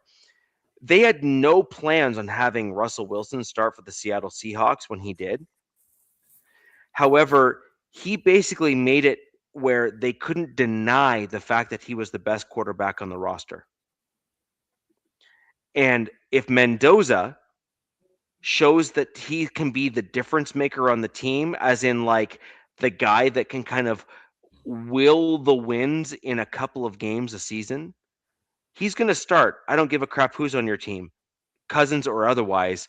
They're going to want to start him because he's going to show that he has the heart of a Raider, as it were, to get your team and get them across the finish line. And you're going to want to reward a guy that's playing or wanting to play to that level. It's just a fact. All right. They're screaming Raiders in the chat. We got to move on. We got to. Yeah. Okay. So, Like, hey, all right, yeah, we got to do that because I got to go to bed. Like, Yeah, we got to. all right. We got to go So- through these prospects. All right, I'll go super quick. 108, Jonah Coleman. I believe the Broncos are next. I don't think the No. Chargers were before the Broncos, right? right. 105 is the Chargers, round 4. Okay, so 103 you or go ahead. 105. All right, you go ahead. Quick. All right, so yeah, real quick. So this is a guy that if the Chargers drafted this guy, Mike McDaniel would take his shirt off, and he didn't take his shirt off, so he reneged on that. This is Brennan Thompson, wide receiver out of Mississippi State. He is a whole whopping 5'9" and 3/8, 164 pounds. He ran a 4.26 40. Shit. A 1.55 10 yards, a 1.54 10-yard split. Oh my God, dude. So there's so much, like we said, we'll move in faster, but there's so much you can dig into it. It sounds like this guy, he bounced around a couple schools, probably looked at his size and were like, yeah, dude, you're just not going to be it for us. You have crazy speed. He finally got full starter reps his last year at Mississippi State. He was third team all SEC, led the team with 1,054 yards, 57 receptions, 6 touchdowns, started all 13 games. This dude is like, I think his only punt or kick return went for a touchdown. He has like 7 or like the most like 42-yard plus receptions, or there's like crazy stats on this cat. If this was a Mike McDaniel pick, if I ever saw one, insane speed. Like a Tyreek Hill, like it is. He's type not of as pick. no. So Tyreek is a 1 of 1 because Tyreek was built like a pit bull, right? Like he was Right. just sick. This guy is kind of similar stature and speed, and I'm sure Mike can figure out a way to use him. But the thing I liked about this guy is like he can line up wide. It's just don't let that cornerback put a hand on you. Right. Because this guy has killed guys in zone and man. I feel like if you could, with this guy, if you're a cornerback, if you're the defensive coordinator, you're like, look, dude, go up to that guy and shove him, because if you don't get a hand on him, he's gone and you're not catching him. Right. And that's what I saw from all the highlights I saw with this guy. Yeah, 4.24. Yep. If you don't get a piece of him, I think it's over. they clocked him at like 24 miles an hour or something like 24 miles an hour. Yeah, he's just Oh my he God. is he's fast. And you know what? At the very worst, he's gonna be our new kick and punt return. Compete for kick or punt return because Darius Davis, the guy we got from you think? Right? I mean, my concern is he's tiny, but look, we've seen it with other guys that are tiny. You know what I mean? Like have success. I'd like to. What see are his him hand sizes? Let's see up here real quick. Genesis, Travis, Brendan Thompson, right here. All right, his hand. He's only got 9-inch hands, right? So he doesn't have massive hands. Okay. For 5'9", that's pretty good though. So yeah, it is actually for 5'9". Yeah, probably. You guys are probably right. 4.264. God, that is just like I'm getting winded just looking at that. It's insane. There's like some really fun things that came out. Oh yeah, his lone career punt return went touchdown. 7 of his 10 career touchdowns came on plays of 42 plus yards. So that's just sick stuff. The Broncos had a guy by the name of Trenton Holiday, who is a home run hitter at the punt returner, kick returner position during the general run of Super Bowl 50. He had a fumbling problem just because of his size. He was a very small, lightweight dude. And so that's why I asked about the hand size, because the one challenge we had with him was just the simple fact that, he could run it to the house at literally at any moment. Like he was that quick and that fast. But the problem is he was so small that guys could bring him down really hard and force a fumble. So that would be my only concern with someone like that. I think that's the concern, Rich. It's just he's just so much smaller. Now, I don't think he's 164 anymore. I think he's like up to like 170-ish.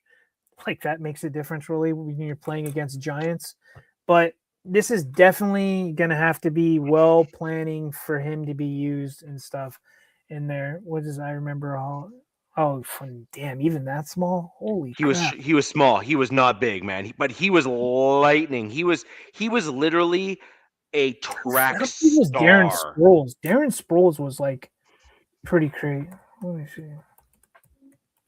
Guys, we got to move, bro. Otherwise, let's move this on. All right. So that was 10 something or other. And I don't have another one. Next one. I'm at pick 108. That's you. So I'm at pick 108 and 111 with my Denver Broncos. I don't believe that any of us were in the middle, but I will I'll blast through these two picks real quick. So Jonah Coleman, pick 108, my Denver Broncos. He is exactly the size, weight, like he's not the height that I wanted from the running back. You all know I wanted Katron Allen or someone like that who was a little bit over 6 foot, but the same height and weight. Jonah Coleman is, and I've said this on X, I'm going to say this on the show. He reminds me of CJ Anderson. 5'9", 5'8", 225, short, big, stocky, good balance, catches the ball well, runs the ball well, pass pro, the whole nine. He reminds me of CJ Anderson, and CJ Anderson is one of my favorite running backs for my Denver Broncos of all time. CJ Anderson had balance for days. He would get hit and not fall down. Like he had some like real crazy balance in the running game. It was CJ Anderson did. So Jonah Coleman, I'm a fan. I love that pick. One of my favorite picks for my Denver Broncos in this year's draft, because you all know that I wanted a running back for my Broncos in this year's draft because I felt that was a huge weakness for the team. The only thing I'm waiting for is Rashul Faison. I want him as a UDFA, but I haven't seen him getting signed yet anywhere. But we'll wait and see what happens there. So, Rich, Jonah Coleman, only 1 fumble in 552 carries in college. Correct. That's good.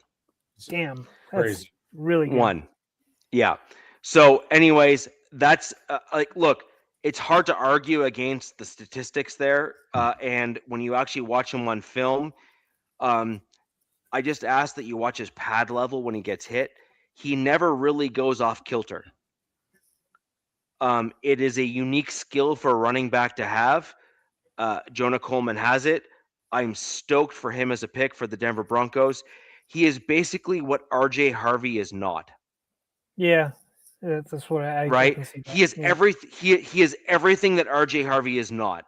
And They're just I love that They're pick. yin and yang. Yeah, They're yin yeah. yang. Yeah, I love that pick for my Denver Broncos. Round 4, pick 111. The Broncos had a pick in very short succession, so I'm pretty sure we're next in line there as well. Was Cage Casey. Cage Casey is an offensive tackle out of Boise State. He is a middle of the road pick as far as I'm concerned. I think we could have done much better with that pick. I think we could have got other dudes at that pick. In my opinion, there was other guys that were on the board that I liked better. Frankly, I kind of liked your UDFA guy that you got, actually, Isaiah Worlds. As a better pick at pick 4, at round 4, pick 111. I also liked a couple other guys that were there still on the board at pick 111 as offensive tackles. But my Denver Broncos view him as likely a guard, kind of like a Palcho replacement, now that Palcho is probably going to be worked into the starting lineup. And long and the short of it is, I think they picked him up because I think they thought that he was going to get picked up by another team. However, I don't think that he was the best tackle that my team picked up in this offseason.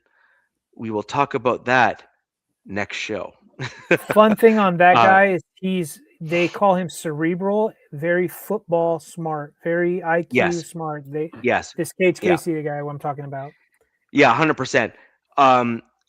We got another guy on the UDFA side that is even smarter than he is in terms of football IQ, and also mental maturity. We'll talk about him next show. But anyways, Cage Casey, not my favorite pick. However, you're not going to hear me complaining about bolstering the offensive line. Right? Who has what pick number was that one? 111. Nav, do you have anything before 117? Nope. Okay, we're moving along, Nav. I know you gotta go for it. You got early. 117 Chargers pick, round 4, Travis Burke. So they follow right up after the Broncos with a tackle, Travis Burke, which I'm really surprised. My guy, by the way. Why the Broncos didn't get this guy, but who knows? To each their own, right? He was a tackle out of Memphis. I think he only played at Memphis 1 year. I think he jumped around.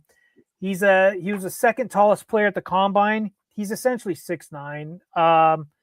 That's crazy. Fluctuates because he's taller. So Joe Alt was the tallest guy on our team. This guy beats out Joel by a quarter inch. He's 315 to 325. Fluctuates in weight. He plays both left and right tackle.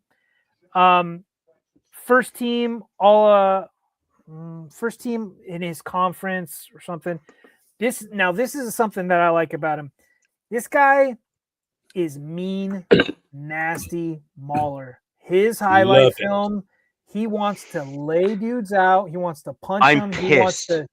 He wants to check this out. I'm going back to the Chargers social media. We're really quick doing this. All the picks, like they did the war room stuff with every pick. This is the one where Jim Harbaugh was the most excited about. And I'm like, oh, wow. So he's all about Travis Burke. This guy is, per Dane Brugler, one of the meanest dudes in the whole draft. The Chargers actually traded up to get this guy. He has a high RAS score. He's got a 9.05. He spent this last year prepping with David Deal, who I think is still in the NFL, but as his O-line coach. So he was prepping for the NFL this whole time.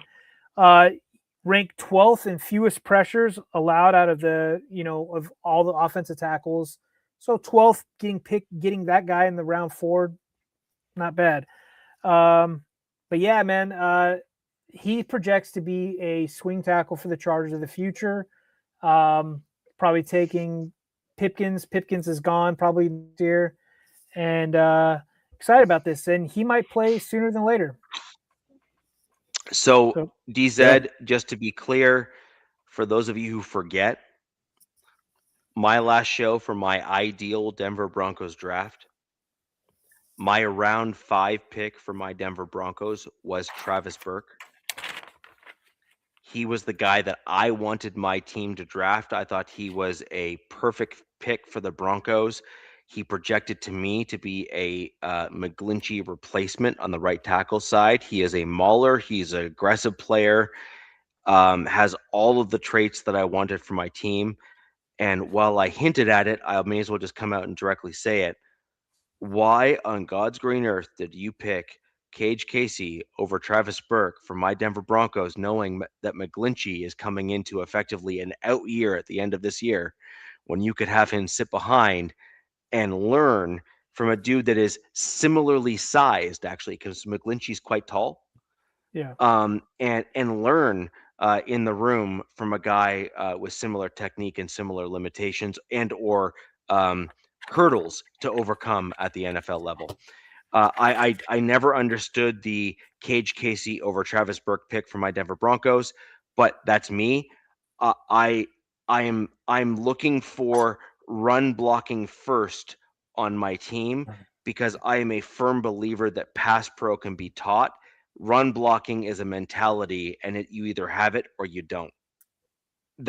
And I've heard it from multiple linemen, including a guy that I actually respect, and that's Mark Schlereth from the Denver Broncos. Yep. He has mentioned that over and over again, that it's a mentality. You either have it or you don't, and I completely agree. Nav, I think you are next in the 4th round for your pick. Yep. Hey, look, hey guys, I'm gonna blaze through the rest of them because I gotta go to bed. Go for it. Yeah, that's fine. man. Okay. All right. So this one right here, I really like. 122, Mike Washington. Yes. So I literally was at the combine. Hell of a pick. I cannot believe this dude is there. I could not believe he was even there. So,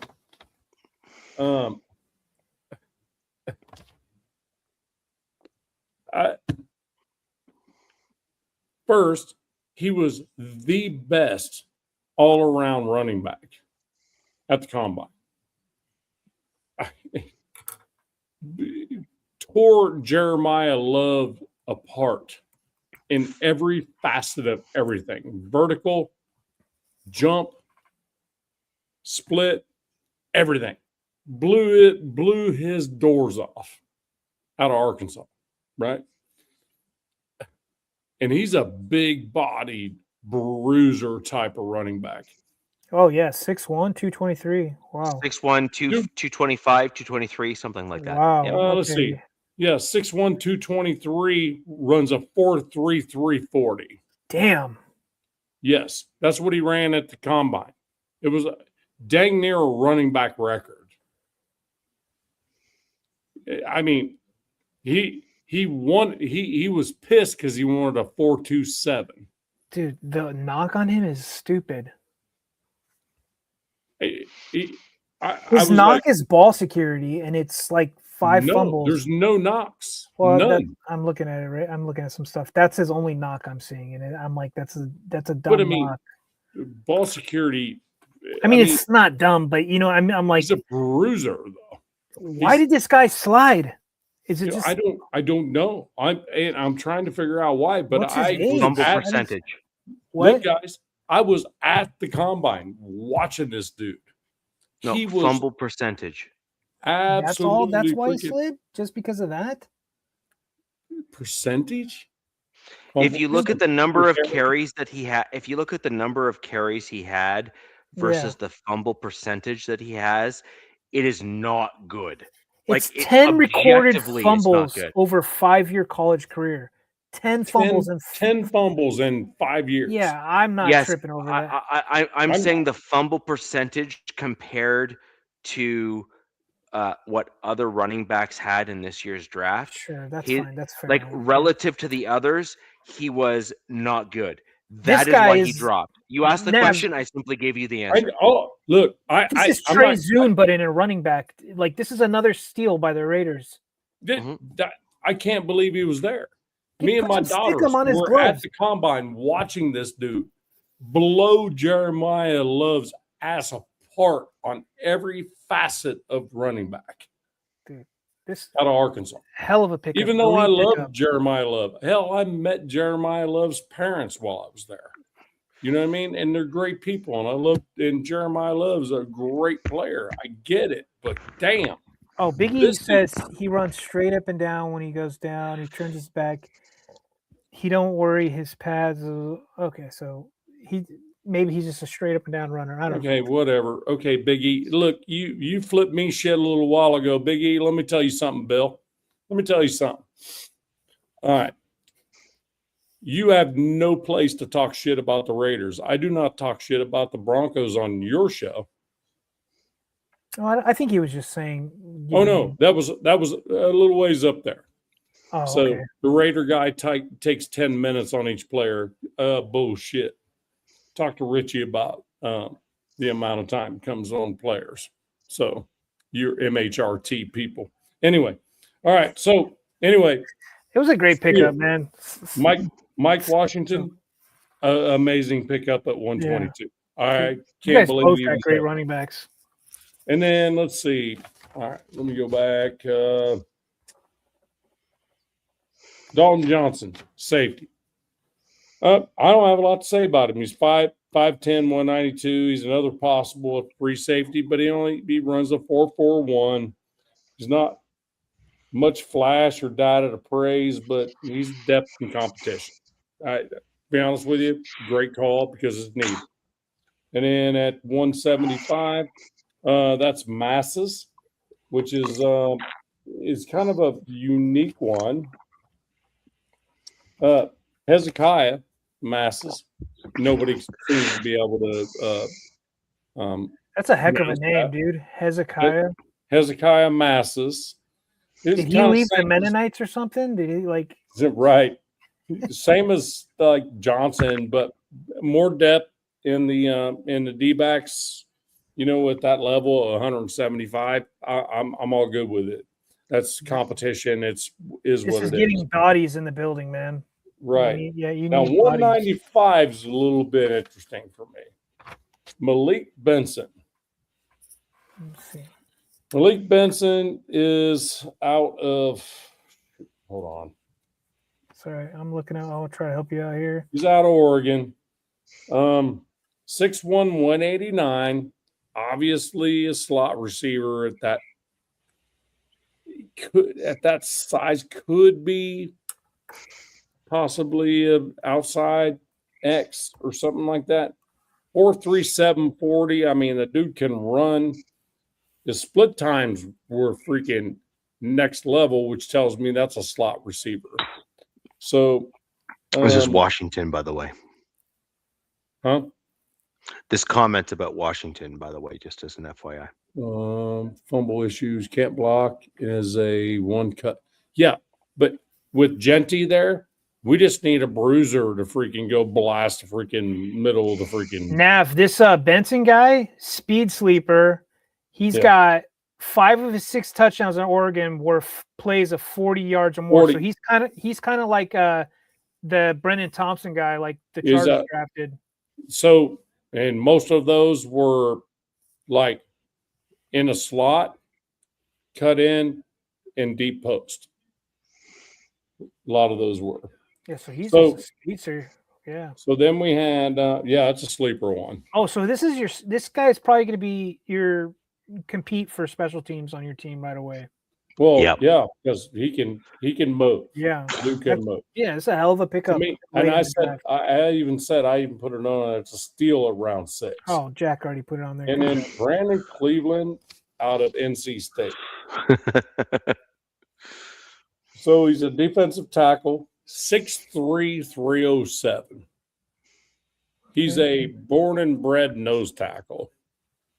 To be honest with you, just for the NFL, he's just going to need to put a little bit more. He's going to need to eat some more McDonald's. Yep. There you go. Yeah. I was going to say he needs a few extra burgers in his diet, as it were. But think about a dude that's a natural nose tackle that can run a blender. You can get the liquid calories. Oh yeah. There you go. Think about a natural nose tackle that can run a 5.1240. No thanks. I'm like, damn. Those are the guys you hire as security guards. I said a 5.1240 for a nose tackle at 6'3", 307, and you're running 5.1240. That's kind of freaking freakish, isn't it? Yes. That's but the potential is there. It's a good pick at 7. I think it's a good pick at 7. Just add another piece in the trenches on the defensive side. So, and Big E. Nav, just as an aside, on that. I just wanted to give Big E something right here. I do not spend 10 minutes on every player. I spent all that time on the rest. He says he wants to bust your effing balls. And I'll tell you what, Big E knows better. He should the hoof of a donkey. He shouldn't be fucking with me. He knows better. So, Nav, just as an aside, just to kind of highlight some things there. Jordan Davis at the Eagles nose tackle effectively ran a 4.7840 time at 340 pounds. That's just like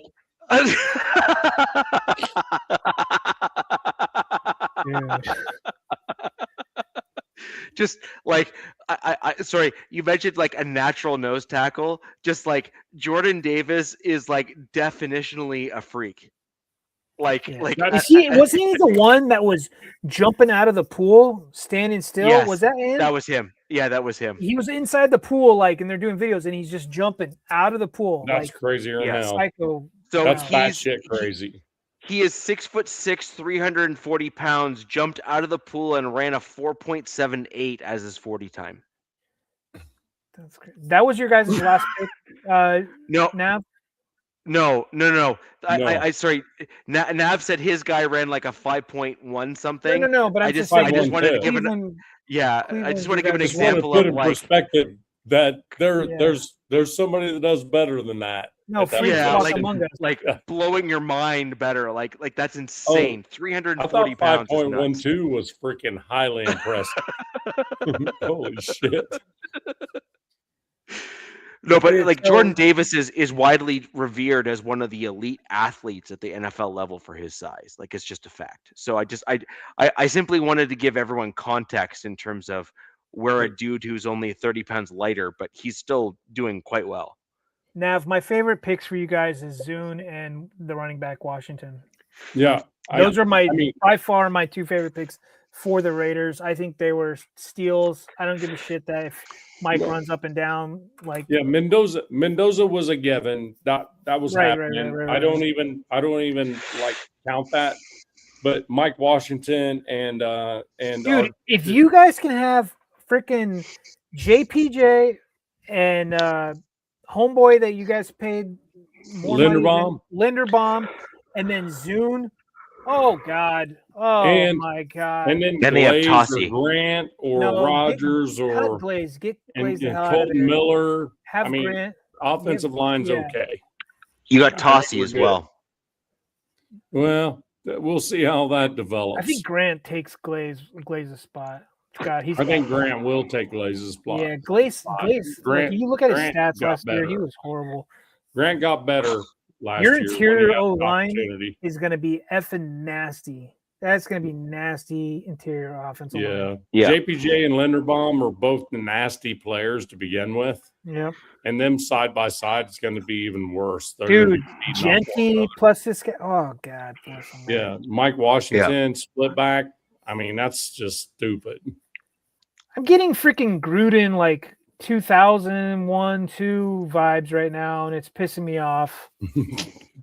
Hey, I just want to give Big E something because I know who his favorite Broncos player is. So can I give him something real quick? Real quick before I bail out of here. All right, see this? Let me make a 7 out of it. Wait, other way. Are you guys flirting, by the way? Is this role play? Big E, Bill, go fuck yourself, bro. Oh, Good night. Hey guys, gotta go. see you. Love you, man. no shit. Have a good one. Great show, but man, it's early tomorrow, bro. We feel you, man. That's All right. life. Yeah, that's fine. Take care. Appreciate it. Love you guys. Thank you. Peace. Have a good one. Raiders. Well, I'm glad we got that out of the way quickly. Just Where kidding. did we leave off so we can pick up round So by round? we're basically at the we're in round 5. Where were you in round 5? So I just okay. So my last guy was Travis Burke, and that was at pick 117, I think it was, or 131. Yeah, where were you in round 5? Well, I had one more in round 4. I had a 131 in round 4. Okay, so let's give your round 4 134 because that's Okay, where we so left off. this was like one of the only other non-trench guys. This is Genesis Smith, safety out of Arizona. The Raiders took his partner, Stukes. This guy is 6'2", 202 pounds. He's a ball hawk. The biggest complaint on him is he can't tackle for shit. He can't tackle at all. But Yeah, we have Derwin James. We have Tony Jefferson. We've got guys that can tackle among, they're just elite tackling safeties types. So if anything, a lot of these players get interviewed, right, Rich? Like our GMs and scouts interview them. a lot of them, yes. Yeah. And so they were like, he acknowledged, he's like, I got to work on my tackling, right? Kind of thing. And it's like, if you're willing to get better at that, then we're going to take a chance on you. And you're going to come. Do you know what these GMs are going to value? Self-awareness. Right. Because the NFL is all about being self-aware, regardless of where you sit in the draft. Some of these guys in the top part of the draft have solely relied on self-aware of athleticism, and they have no self-awareness. And how many times have you seen dudes picked in the first, second, third, fourth, and even fifth round and make it nowhere? And like we talked about this last show, right?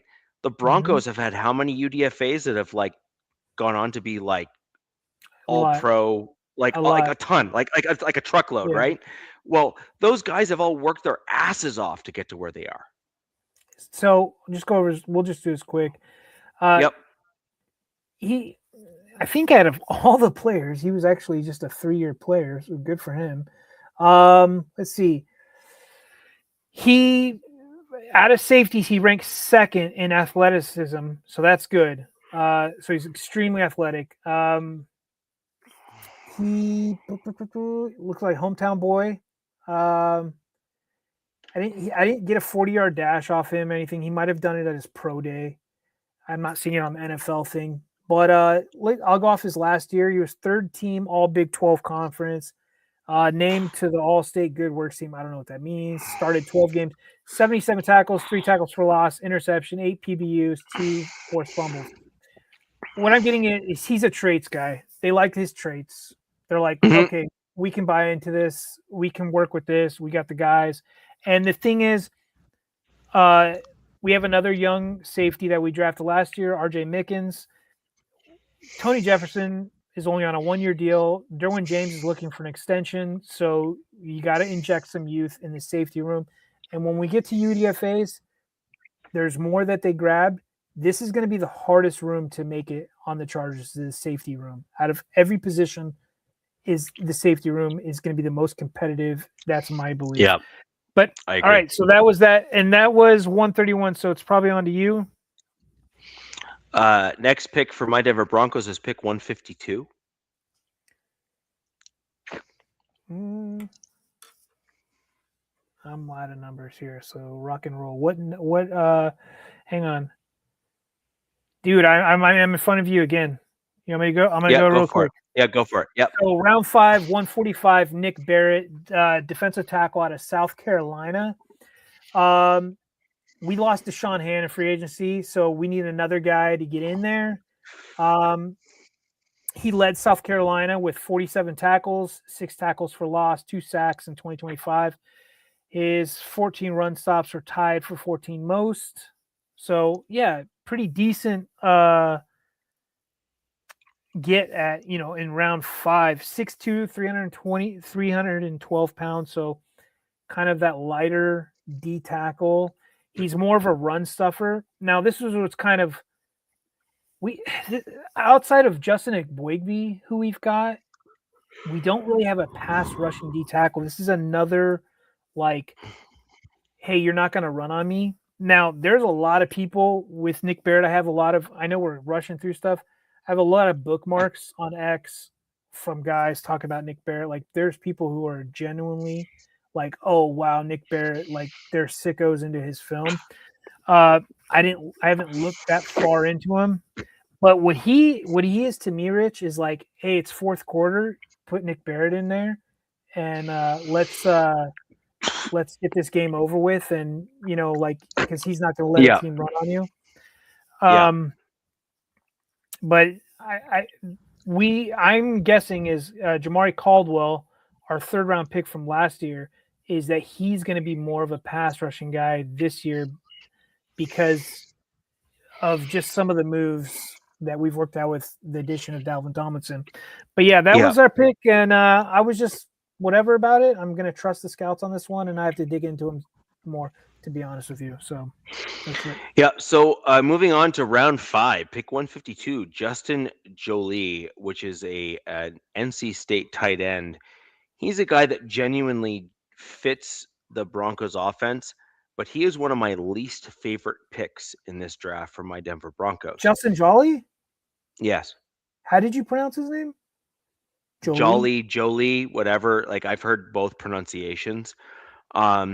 His nickname is Big Christmas. It's just because Jolly.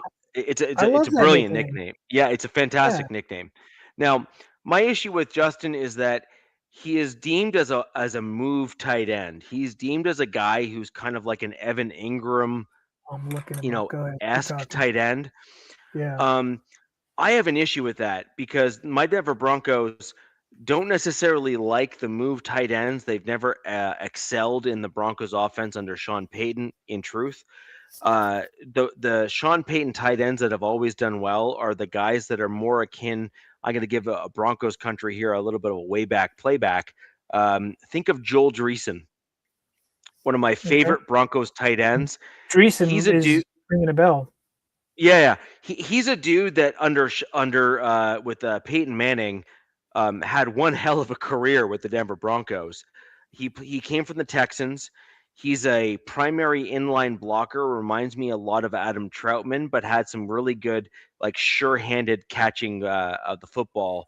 Troutman has had some pretty good catches for my Denver Broncos as well, but has also struggled in bringing it in.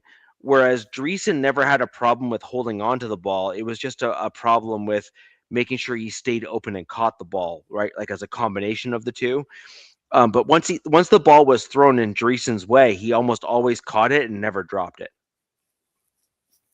Justin Jolie.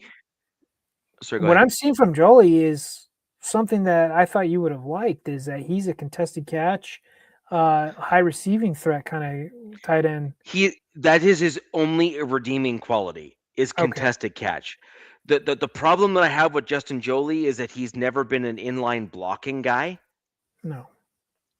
And the Broncos offense, with our hybrid run pass combo platter of like how Sean Payton likes to run an offense, which is you just don't know what the tight end's going to do at that point, and that's what makes the offense potent. So he's just essentially there. He's going to take Evan Ingram's job. Ingram. He's an Ingram replacement. Yeah. But the problem with Jolie, though, is that he's not elite in any one category. He's very good when he's challenged for the ball. He more often than not catches it. Okay. So he would be a good red zone threat because a contested catch is a red zone thing. Yeah. Right? So I like him for that. But my problem with Justin is that he needs to start getting better at blocking. He needs to be the guy that you need to look at and say, I don't know if he's going to run or block. you need that versatility in the tight end position. Later in the draft, we'll talk about another guy who I actually quite like. Justin, I'm concerned, is going to fizzle out. I mean, Because like we're getting down like these later rounds. It's highly possible. Yeah. And so You my know? concern is that he's going to fizzle out. That's my concern with him. Now, let's put it this way. I would love to be wrong. Right? Big Christmas, what a nickname, man. Like that's fantastic. Awesome. However, like what a great nickname, right? But ultimately, my concern is he going to be able to have that long-term success? Is he going to be able to have that versatility of inline blocking and pass catching? That's what we need as Denver Broncos fans to have at the tight end position. Adam Troutman is going to have to go probably at the end of this year. We're going to get rid of Lucas Krull. Like, we're going to need tight ends that can do that dueling role for us as an important piece of the puzzle. And I'm not convinced that Justin can be that guy. Look, he's coming off his best season. He's coming off his best season. That's what you want. You want a guy who's coming off their best in college. You know, 49 for almost 500 yards, 7 touchdowns. Definitely seems like this guy was using the red zone. I'm just assuming, so bear with me. And then I guess he's got some toughness, because there's a viral video of him, viral play of him injured and limping on one leg for a 25-yard touchdown. So no, I have no problem with any of that. Right? That's my kind of dude. But I need him to be able to block. Yeah, man. I mean, it's like, it just seems like this day and age, Rich, it's like if you want those like elite tight ends that do it all, it's you're going to pay up for them. You're going to pay up, or you're getting them on a second contract from some other team. I agree, but the problem that I have with the tight end position is it takes a year or two to really develop. And so I'm willing to see if he can kind of go in a 2-year progression to be that guy. I think that's totally fair. Why do you think I'm so excited about Kohler? Kohler is coming to us on his second contract. He's going to be in year 5 with us. Right. And I'm like, I'm giddy about it, because I'm totally cool with that kind of stuff, right? Like, I'm totally cool with that kind of stuff, but I need to see him take those elevated steps with my Denver Broncos. And if he does those things, dude, I would love to be wrong. My gut reaction on him, though, is that he's not going to do well, and I'm concerned about that. Practice squad maybe for first year. Because the tight end position is so critical for the team to allow Bo Nix to have like a safety blanket and other stuff like that. That I like. We needed to hit on a tight end to allow for the future, and I'm just concerned that if he doesn't hit, then it's going to set us back, and it's going to be an issue. So that's just like, again, just broad brush strokes. Those are my concerns. There's still, I mean, I doubt it that the Broncos do it, but there's still some tight ends out there in free agency. I just doubt. No, you guys have now 6 tight ends, I think. Yeah. So we have no 6th round pick. I'm going to leave that to you if you have one. Yes, this is where we ended the draft. Yeah. So if you can just give me 2 seconds, I'm going to be right back, and I'll come back and comment on your 6th round pick just to get into it for the folks here on the podcast. Yeah, man. So in the 6th round, number 202, the Chargers get Logan Taylor, offensive guard, Boston College. Now, calling him a guard is probably not fair, because this guy plays every position on the O-line except for center. It's the first time the Chargers have drafted 3 O-linemen since 2017, and actually they follow it up and draft another one after Logan Taylor, and then that's the first time they've drafted 4 since 1990. But he's a 3-year starter at Boston College after transferring from Virginia, has at least 180 snaps in his career at each offensive line position except center. He has started 46 games in his college career, and his 3,052 snaps since 22, which ranks 15 in FBS in that span. This dude has played. Kenna, you'll probably have to fill in for him on one of these shows coming up. I don't know about tonight. Well, I don't know. We're already 2 hours in. But Logan Taylor is another guy with a high RAS score, 9.20. I don't know if you guys are watching this, rewatching this, or are here from the beginning to the end. There's been a theme with the Charger picks, especially with the O-linemen. All their RAS scores are up in the 9s. They want these athletic, versatile offensive linemen. And the fact that he plays 4 O-line spots, even better. Now, let me see. Richie said yep. And then the Chargers go on and pick 4 spots later, and they get Alex Harkey, another guard out of Oregon. And Harkey has 26 starts, all at right tackle. He allowed 29 pressures, not great at all. 6.6 pressure rate in 2025 compared to 11 pressures in 24 at Texas State. What he's another Alex Harkey, the last one. He's another guy that's projected to bounce inside. So the thing about Logan Taylor and Alex Harkey is there's going to be a lot of competition for the guard spots.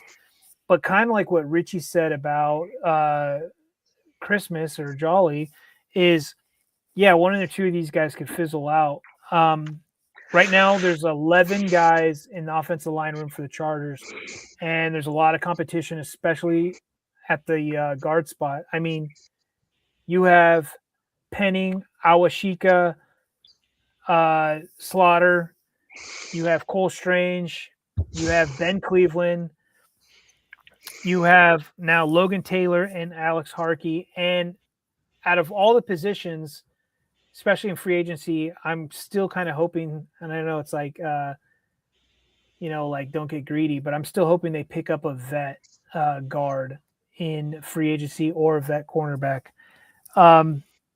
But Logan Taylor, I really like the fact that he can play 4 spots. Fantastic. And he's played all 4 spots, over 180 snaps per spot. And I was watching both these guys highlight film. And what I really love about these guys is they're really cerebral. Like you can tell they've played a lot of ball. They're getting to their second level blocks. They're moving around. Now there's knocks on all these guys. I mean, we can get onto these knocks like later on. Like, let's face it, these are 6th round picks that are converts. So they're like, hey, dude, we know that you primarily play tackle or whatnot, but we view you as a guard. So you're going to get in here and learn. But DZ on that pick for right tackles interfere, left tackle Slaughter able to play. You mean Slater? Oh yeah,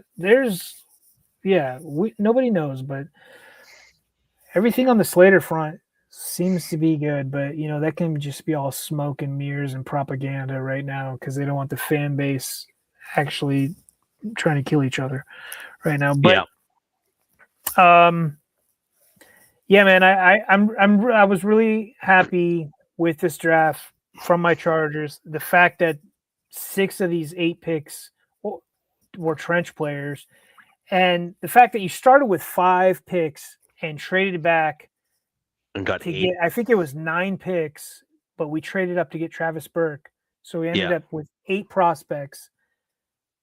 I'm super stoked for it. Now, look, could we have gotten a cornerback? Sure. Could we have gotten a true guard? Sure. Like that's the knock on this from especially the analytical guys, from the consensus big board contributors, from all the big time stuff, is they were super puzzled by the Slaughter pick. Some didn't like the Mesidor pick due to his age, yada yada yada. Dude, so the Slaughter pick so is my favorite for you guys. Like, I think he's a great prospect. I'm just like, it did throw everybody for a loop, and it seemed like a reach. But I think they're playing keep away. that's another thing. I don't know if I mentioned it. Is Slaughter was our GM's Blue Star pick. So each scout in the Charger organization gets a Blue Star. They only get one, and they're allowed to only use it on one prospect. And that means that you're doing everything you can to get that one guy. And he was our GM's Blue Stars, as was Slaughter. So it's like, if he was there, he's getting them no matter what. Nobody can say anything. Yeah. And I think there was two other guys that, the intel that's leaked were Blue Stars as well. I want to say, I think Travis Burke was one. Burke had to be it. Yeah, I think he was one. And then I want to say Brennan Thompson. I could be wrong, but I thought that was kind of neat. My pick in that group of the swing tackles that were not necessarily the like ultra elite guys that were like coveted by like all the analysts and stuff. Right. Like Burke has some things he needs to work on. Sure. Pass pro is one of them, right? Probably. But like, okay, so here's my deal. My Denver Broncos have a guy. His name is Quinn Miners. Yep, we all know. He came out of Whitewater with a grade that was like mediocre, but he had a motor and a run blocking grade that was like off the charts. And he's an aggressor and was willing to learn and had that like work ethic that was built in that was just like hard to ignore. Burke reminds me a lot of Quinn Miners in terms of what he can do and how he plays and what he does and all that kind of stuff. I'm getting what you're putting down, buddy. Yeah, and that's my thing, right? Which is like my whole thing is pass protection can be learned. And why do I say that? Because Quinn Miners sucked. And I mean like look, Quinn Miners will admit that Quinn Miners sucked at pass protection. He said so himself. Right. And he took it upon himself as he got into the NFL to make that a priority to get better at it. The thing is, run blocking is pure will. Do you have the will to move another person off of where they want to go? Travis Burke has that ability. Quinn Miners has that ability. Other guys have that ability. But there's a tremendous number of other offensive linemen that do not. Richie, I forgot real quick. So Logan Taylor, I think you were away when I was talking about him. He is another Canadian that we picked. And I'm actually really excited about this guy because of his versatility. But he is from Nova Scotia, Lunenburg, Nova Scotia. But Nova Scotia should remind Americans of like Delaware. Probably something like that. Yeah, he's like 6'7", 313 pounds. But it seems like, oh, look, you know what he is? He's another Canadian who probably came from some sort of money, I'm assuming, not to be mean, because Mesidor was the opposite of that. Mesidor had no money. They were dirt poor, like literally had the stories of walking through the snow to get where they need to go because there's the only way. But this guy looks like he was sent to a private school in Virginia. Yep, it's a boarding school. He went to a boarding school in Alexandria, Virginia, which is like 440 students from 25 countries. Yeah, dude. So, yeah, that's where he learned. He was in the U.S. That's so crazy. So Nova Scotia, to put things in perspective for Americans that just don't quite understand like the Canadian provinces, think of the smallest states that you have. Rhode Island, Delaware, yeah, all the Northeast states. It's smaller than all of those by far. I'm trying to think. There was a movie, it was a hockey movie. I think it was Goon. And I want to know if was that in Nova Scotia? Look, do you know what movie Canadians are amazing at hockey. We are a different breed. We don't believe in pain. Like it's like we're just that kind of crazy. And that's why hockey and these contact sports, like we really do excel. Like lacrosse, like have you ever seen lacrosse in person? Yes. Okay, two-handed bat swing is common with a metal thing, like like, just think that When I through. left, only where I grew up, only a few of like the upper end high schools had lacrosse. It was still like an upper echelon sport at the time in Southern California. I knew it was huge in the Northeast and up north. Like Yeah. it's been there since day one. But that was like a Native American sport that Yes, it was. Yeah. with brutal effing rules, by the way. Yes, like it is like it's like hockey and other sports like that, which is like it's basically like a gladiator sport, right? Like lacrosse is a gladiator sport. It is like dudes will break their arm and play the rest of the game with a broken arm just to win, Yeah. Jack right? Like Mesidor's played at Miami, so he's used to heat. He just doesn't like it.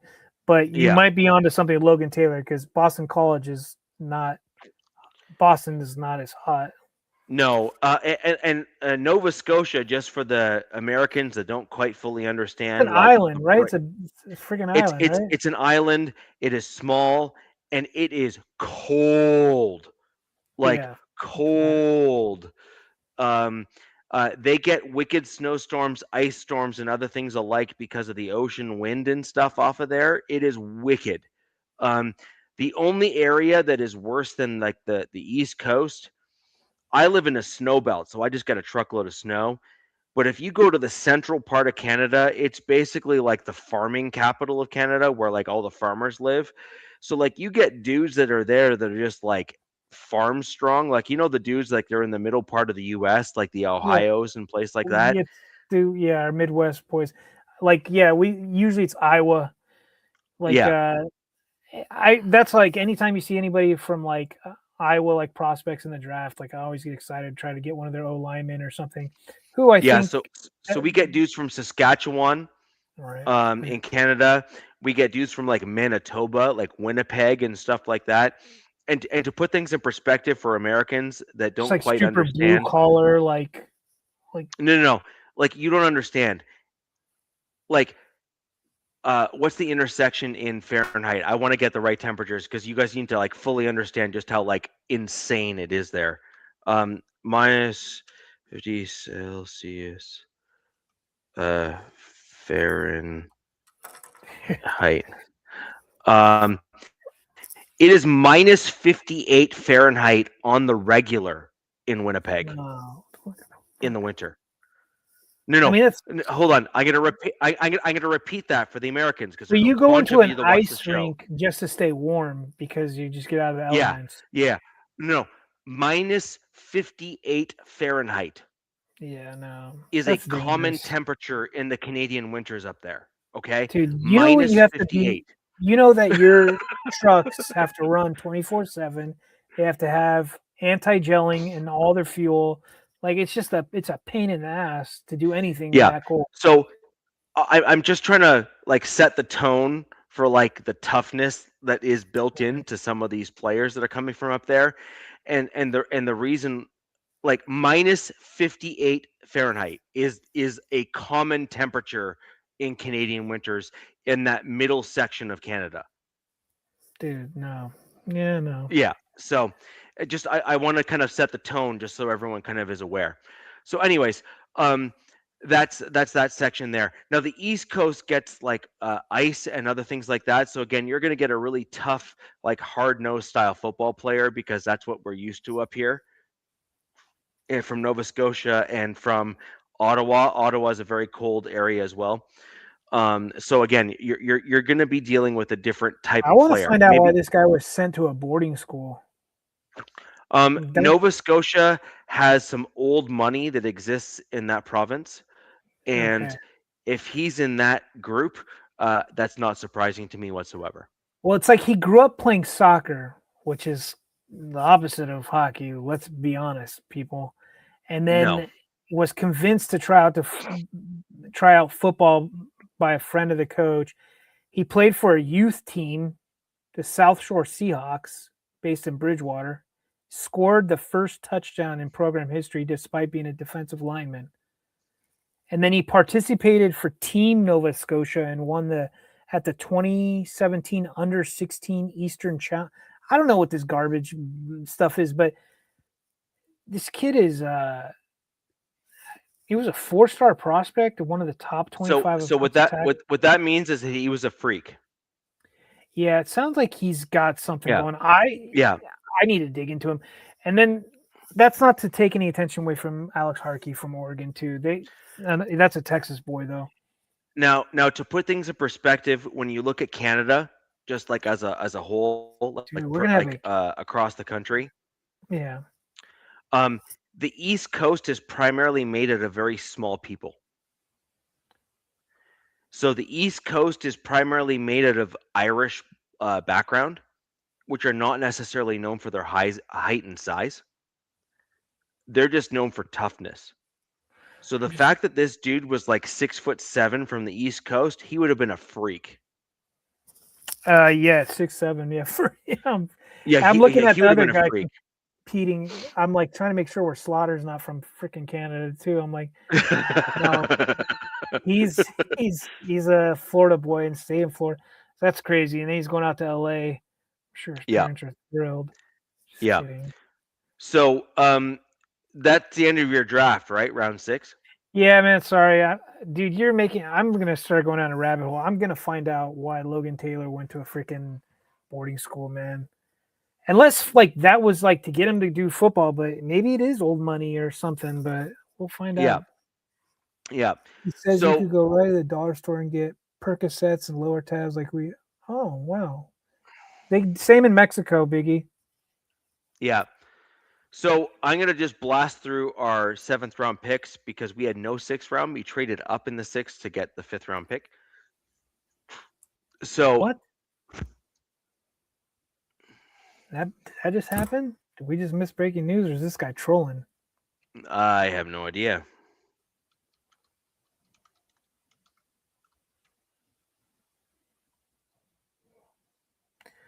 He's probably trolling because I think they're talking about Bo Nix's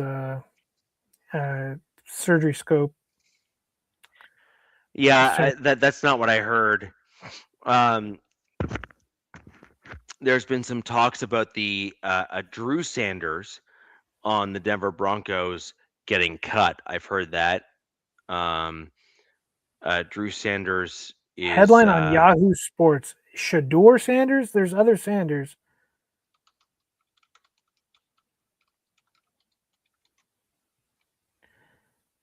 I mean, let's face it, the Browns have what? Dylan Gates. They have like a lot of quarterbacks, I think. Browns, another team I feel like killed this draft, by the way. So the only thing I've seen, I can't find that on Yahoo Sports. What I can find is Drew Sanders has been slated as a outside linebacker again for my Denver Broncos. Which, by the way, I'm sorry, your pick, right? In 7th round. Is that what we're talking about? No, I'm just talking about the comment here.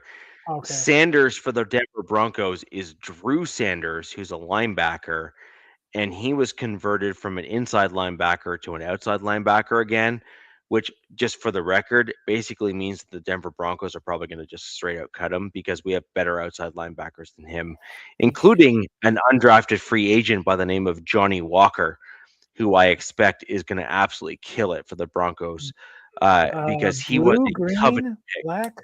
Yeah. Well, he was a coveted prospect, and he broke his leg in a freak accident in one of the Broncos preseason stuff, in like the activities and whatnot. And he was looking so good. Like there's all sorts of comments like, good God, this guy's like. So this is another guy you're excited to get back in camp. He's a UDFA. Should you be surprised? So anyways, he's another guy that I expect. You guys had 3 7-round picks. We did. I want to go through them all real quick. I'm going to list their names. I'm going to go through why I'm excited about them. I actually hated the last part of the 4th round and the beginning of the 5th overall, just because I don't think that the Broncos did what we should have done. I loved the 7th round picks for my Denver Broncos. Miles Scott. Miles Scott, I think you're going to see come in as a special teams like ace for my Denver Broncos. And I think you're also going to see him being a eventual heir apparent to Brandon Jones at the safety position for my Denver Broncos. He is unbelievable when you watch his tape. Miles Scott. Miles Scott. Miles I got it. I Scott. got it. I got it. Yep. Illinois safety. He's got some phenomenal stats. He's had some great games. I really do think that he's going to be a legit prospect. Wow. After for 2 the seasons, Broncos. Richie. So he Yeah. started out as a receiver and Yes. switched to safety in 2023 and immediately earned a starting role. So Yes. he's an athlete, man. He's a freak, like He's- a legit freak. Yeah. He served as a 2-time team captain, known as the Green Dot. Yes. So he was a wow. Okay. Yeah. Wow. There you This go. guy's, yeah, dude. So he's an athlete. He reminds is me a- of just like a. let me see. He's a rare air prospect. Oh God! Look, you know who his buddy is? Yep. Paucho Palcho, buddy. Yeah. and Pat Bryant. So And Pat Bryant. Yeah. wow, cool stuff, dude. All right. So, if I'm going to tell anyone who is not a Broncos fan to pay attention to somebody, it's Miles Scott. Yeah, I'd pay attention. So, just like keep in mind, the coaches have already said that he is one of the guys that they were most excited about because they saw him as a rare air upper echelon project, and I dug into him. He is. I'm quite excited about him as a prospect for the Denver Broncos. Now, 256. So these are the last 2 picks of the draft. These are like Mr. and Mrs. Irrelevant, effectively, of the NFL draft, right? Like, what you don't expect to do anything. Yep. These are the 2 prospects that I'm the most excited about for my Broncos. I thought you were going to be the opposite with this next pick, but then I guess you're doubling down from Jolly. Dalen Bentley, tight end out of Utah. He is exactly what I've been talking about my Broncos need. You need a guy who can step in, who can pass catch, who can pass pro, who can block, who can be like another additional offensive lineman, who's willing to do the tough and difficult things on the NFL football field. And he is like 6'5" and like 250 something pounds. I'm looking into his notes. It seems like this guy slid because of where he came from. Like, I guess he transferred from Snow College. I have no clue where the hell that is, but he's out of Utah, right? Yep. It's got to be his age. He's got to be. He had his best year in 2025. Yeah. How old is he? Because he's already been on a 2-year mission with his church. So he's got to be a lot older right now. I don't know what his exact age is. I haven't looked it up. I'm going to be honest. Well, I'm just because I'm trying to see. He's going to I guess he's going to try to be that Joker role for you guys. No, he's not a Joker. He is I go in and block and. No, he could play that Joker for you. Oh, if you yes, needed him to, yeah. because look, dude. Did you see that stat on him, Rich? Pretty fun stat that he is in the 7% of tight ends since 1987 with his athletic profile. So he must have really high end RAS score. Yeah, dude. I can see he is 25. So it's not as old as I thought he would be then. Yeah, he's 25. So Dalen Bentley is kind of the guy that I have been talking about that my Broncos need. You want a guy who can pass catch. You want a guy who can pass block. and you want a guy who you can put in, and the other opponent just doesn't know what you're going to do. Yeah, because you don't know if they're gonna run or run block pass. You know what I mean? Yeah. And then look, he was a semifinalist for the John Mackey Award, which is given to the nation's top tight end. Right. So he is a legit prospect in my mind. Yeah, he's definitely exactly what my Broncos need. He's 253 pounds, 6'4". That is a massive human being at the tight end position. That's exactly what you want for that spot. I was super excited when we picked him up. Now, another round 7 prospect, Red Murdoch. This dude is he is a machine. Like a machine. What a name. I love the name Red Murdoch. Yeah. So he was born Khalil Elijah Murdoch. Okay, but I like Red. That's better. Yeah, he is a tackling machine.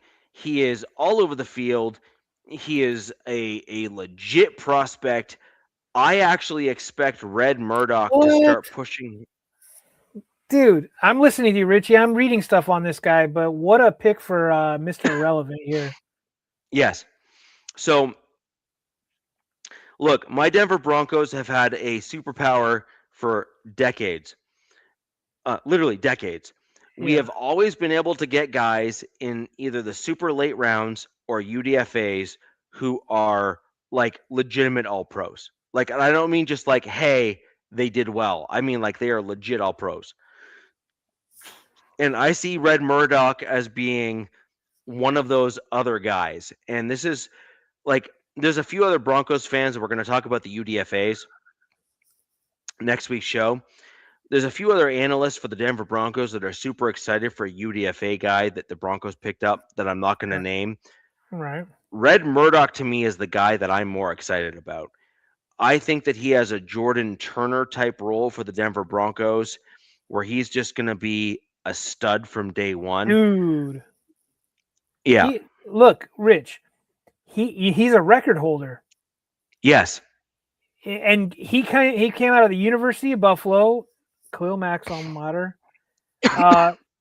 He set the NCAA FBS record with 17 career forced fumbles. Yep. Oh my God, surpassing the previous record held by former Buffalo standout and NFL All-Pro Khalil Mack. And I didn't even read that part until right now. Yes. How the hell? He was second team All-American, AP Walter Camp, and first time 2-team All-Mac selection. Dude, what a... There's something else I saw that was really impressive.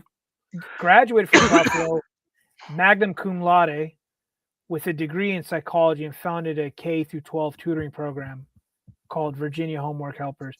So this guy's also very gifted. Yeah. Intelligent. Yeah. Yes. Yeah. And so if there's a guy for Broncos fans, if you want to root for somebody, it's probably this. It's him. Yeah, exactly. Mr. Irrelevant for the Broncos of 2026, Red is, dude. This is the guy you're rooting for to make the team. Yeah. Man. Yeah. So, you heard me talk about the Denver Broncos last year. And by the way, for Broncos country and Raiders fans that are joining the show and Chargers fans and Chiefs fans that are joining the show after the fact, I've had a pretty good track record of predicting like the random guys that most people ignore making the team. Like I have like a better record than most even mainstream media predicting that stuff. I predicted Jordan Hunter was going to be a eventual guy on the field for the Broncos on a regular. I predicted that Courtney Reed was going to make the team. I said all of that last season. It's on the channel. It's on record. I've said the thing before. Red Murdoch is that guy for me this year, and this is why I'm not concerned about Singleton or even the other dude who I honestly forget. Inside linebacker for my team. At very worst, Richie, he's like your special Justin Strnad. Sorry, Justin Strnad is the guy. Oh, by the way, Simmons retired. Yes, he did. So I did want to make that comment. Everyone is aware I have dueling opinions of Justin Simmons. You're the biggest fan. I think that he is one of the best humans that have been on the Denver Broncos in terms of what he's done for the community, and I think he deserves all the credit in the world for his character. Right. Off the field. Yeah. On the field, I think he had a multitude of deficiencies, and I think that his play on the field is not necessarily something that, as a football player, you would want to necessarily emulate. But I'm not going to knock the dude. Like, the guy is a high character player in terms of what he brought to the community and to the city of Denver. Like, my comments on Justin Simmons are not necessarily to try to belittle what he's done or how he's done it. He is a fantastic human being and done a tremendous amount for the community, and should be commended for that work. So it is what it is. But I do think that his play on the field was his aim was the big play, right? His aim was the interception. His aim was those sorts of things, because he understood his own personal limitations, which, by the way, he almost basically admitted on his presser today, where he basically said, "I wish I could tackle like you, Steve Atwater." Okay. Wow. So let's just call a duck. Simmons admitted almost publicly that he was kind of like a one-trick pony, and that's cool. Interceptions are a wonderful thing, but if the only thing you go for is the big play, you are going to get burnt. And Justin Simmons got burnt, in my opinion, quite a bit. So that's just kind of my take on him. Yeah, man. But Red Murdoch is a linebacker who I see as like a Justin Hunter. I see as a Corinne Reed. I see as a Lavelle Bailey. I see as a guy, truly, honestly, who is going to be a guy that we're going to see as a ascending player within my Denver Broncos. And I believe that he's probably going to end up being the guy that Singleton takes under his wing, and will probably eventually take over at that, that staple role that exists within the linebacker room, like the thumper. I think Red Murdoch is going to be that guy eventually for my Denver Broncos. We'll see, man. We'll see how it plays out. Somebody up here is like, he thinks there's better D2 prospects. Maybe you guys pick some up on UDFA wise. Well, there is another guy in the UDFA circles who I think is going to end up usurping Sternad. So you guys also got another linebacker in UDFA? Yeah. Okay, man. We only got one. I wish we would have got two or something. And no, we got two dudes. One guy all the rest of Bronco country is all high on. The other guy I'm high on, nobody else is. And I predicted Corinne Reed was going to kill it, and he did. So I'm confident with what my general track record is compared to the nonsense that I'm hearing from the other analysts. I actually think that this other guy that I'll bring up next week's show, he's another guy in the UDFA ranks at the inside linebacker position for my Denver Broncos you need to pay attention to. And by the way, not just for the Broncos, like Chargers, Chiefs, and Raiders, y'all got to pay attention to this guy. He's 6'5", 240-ish pounds, give or take. Big boy. He's an athletic freak. He scored in the 9.0s in the Arras score, which you know full well is like upper tier. Yeah. So wait, he has a linebacker? As a linebacker. Oh wow. Dude, what the hell is going on with these huge linebackers? I don't remember linebackers being this big. Like, we'll talk about this when we do our UDFA show, but I got a guy, he's 6'6" as a linebacker, and I'm like, what? Yeah. But did he score in the 9.0s in the RAS score? I have not looked in Lander Barton's stuff, Yeah. but he does come from an NFL pedigree because I think he's got Cody two Barton. brothers, and there's another Barton that's actually was in the NFL too. So it's like an uncle Yeah. or another brother. But Cody, who was with you guys and now is with Tennessee, yeah, man, we'll see. We'll see. Don't draft a kid from Texas. I'm on the inside linebacker as well. Oh. Don't draft a kid from Texas.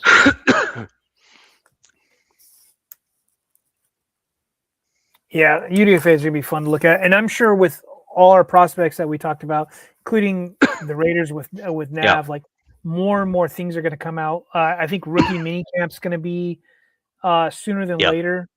And I keep finding nuggets about these players that we drafted because people dig into stuff and find clips from this or that or the other. I have so many bookmarks. It's just I couldn't put them all together on stuff. But so I have 3 UDFAs from my Denver Broncos. It's like 3. Go ahead. That are like I predict are gonna push guys out of the roster for the 53.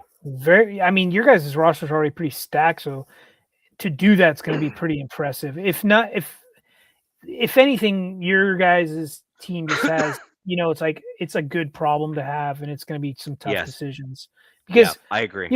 There's only a certain amount of people you're going to be able to keep on your practice squad, right? So you're going to be letting some guys go. I forgot about a guy. I was like Isaiah World, the other tackle that we got.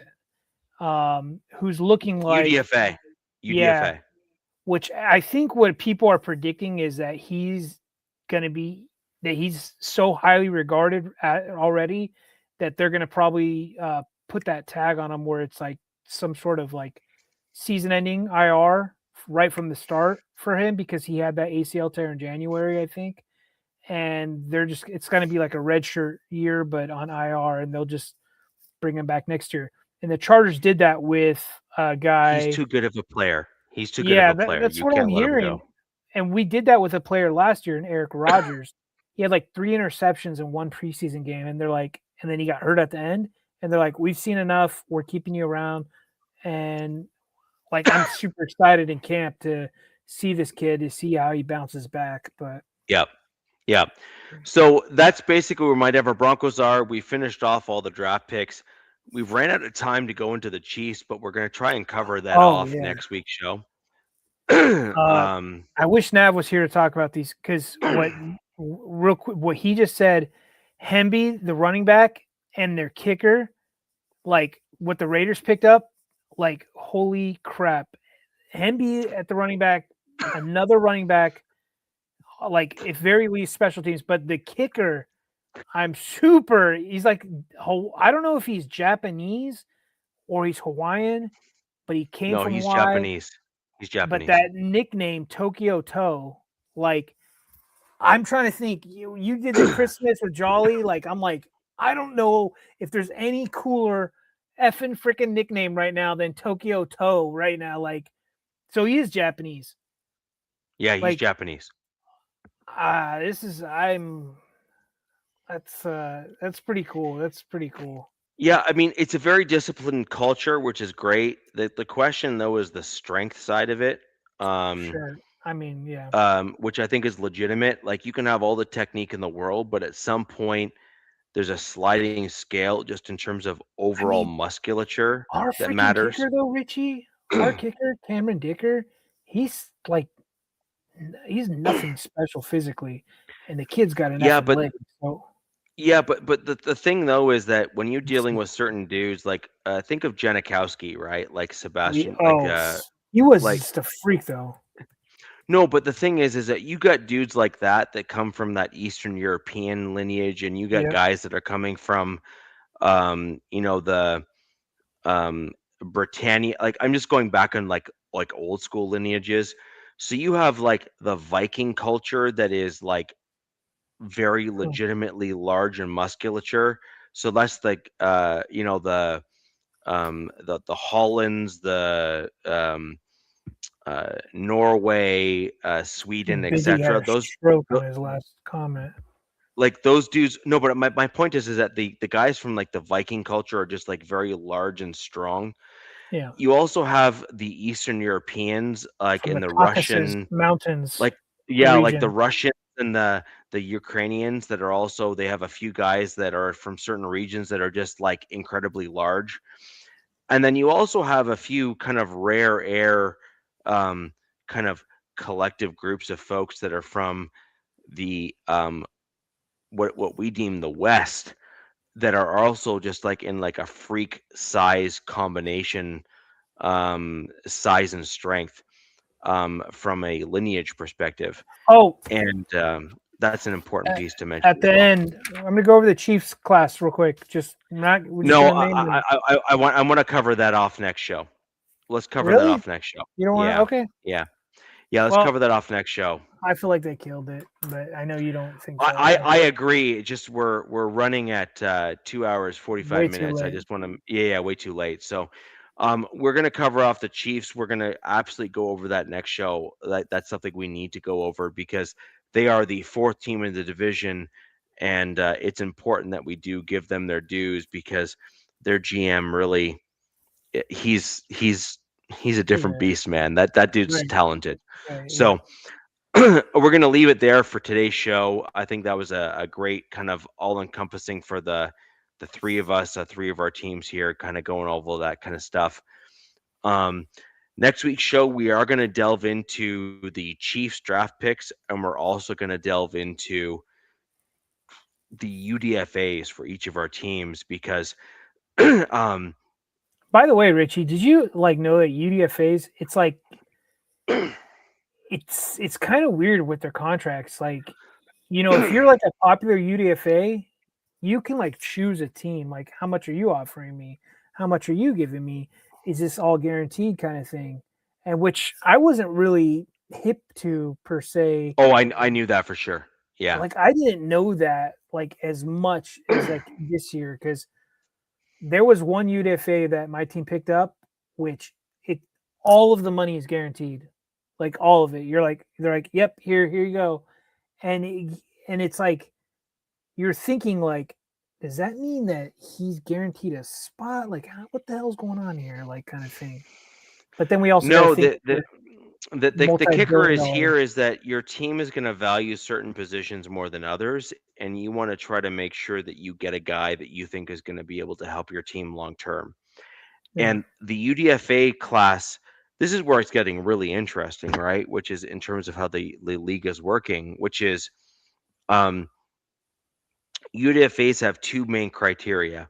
Number one, what am I getting?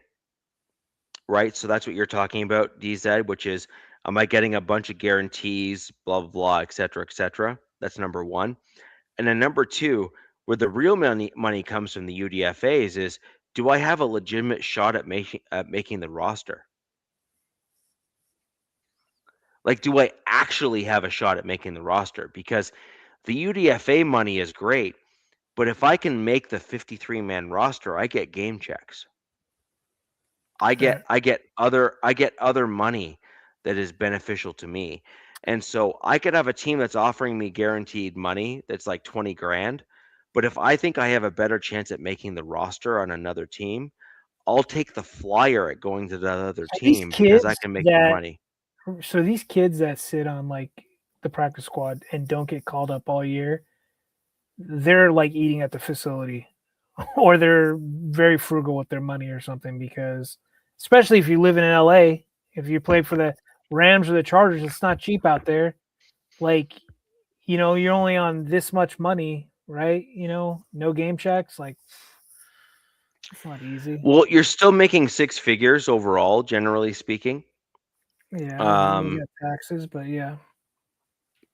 So you're still making a decent wage, especially given what you would otherwise be making coming out of college.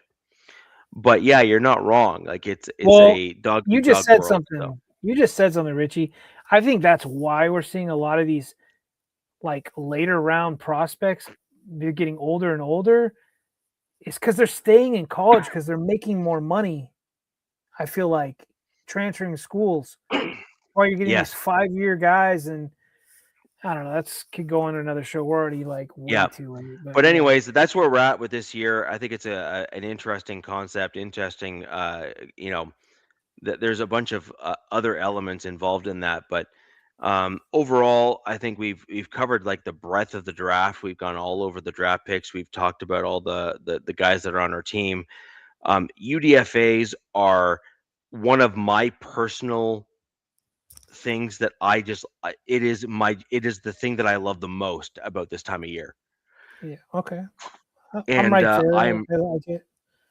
I am super excited about some of the Broncos UDFAs. I would love to talk about them in depth next week's show. We're going to delve into that in terms of what we're going to talk about, UDFAs, each of our teams, as well as talk about the Chiefs draft picks, just because we ran out a little bit of time on this week's show. Anyways, ladies and gentlemen, we're going to leave you and love you there. Thank you for joining the show. Click the thumbs up, leave a comment down below, subscribe, and we will see you next week where the West Side is the best side. This is Wild Wild West Podcast. Peace! Fast lane when I pass in the street, bag of money in the passenger seat. Tempo's been asking for me on the road from the west to the east. Way up, I might never come down, cause the coast's racking up the flight miles. So high, I might never come down, so what, this is my lifestyle. Wait a minute. Work hard for the car, so that's why it's all tinted. Wait a minute. Had a real late night, woke up with my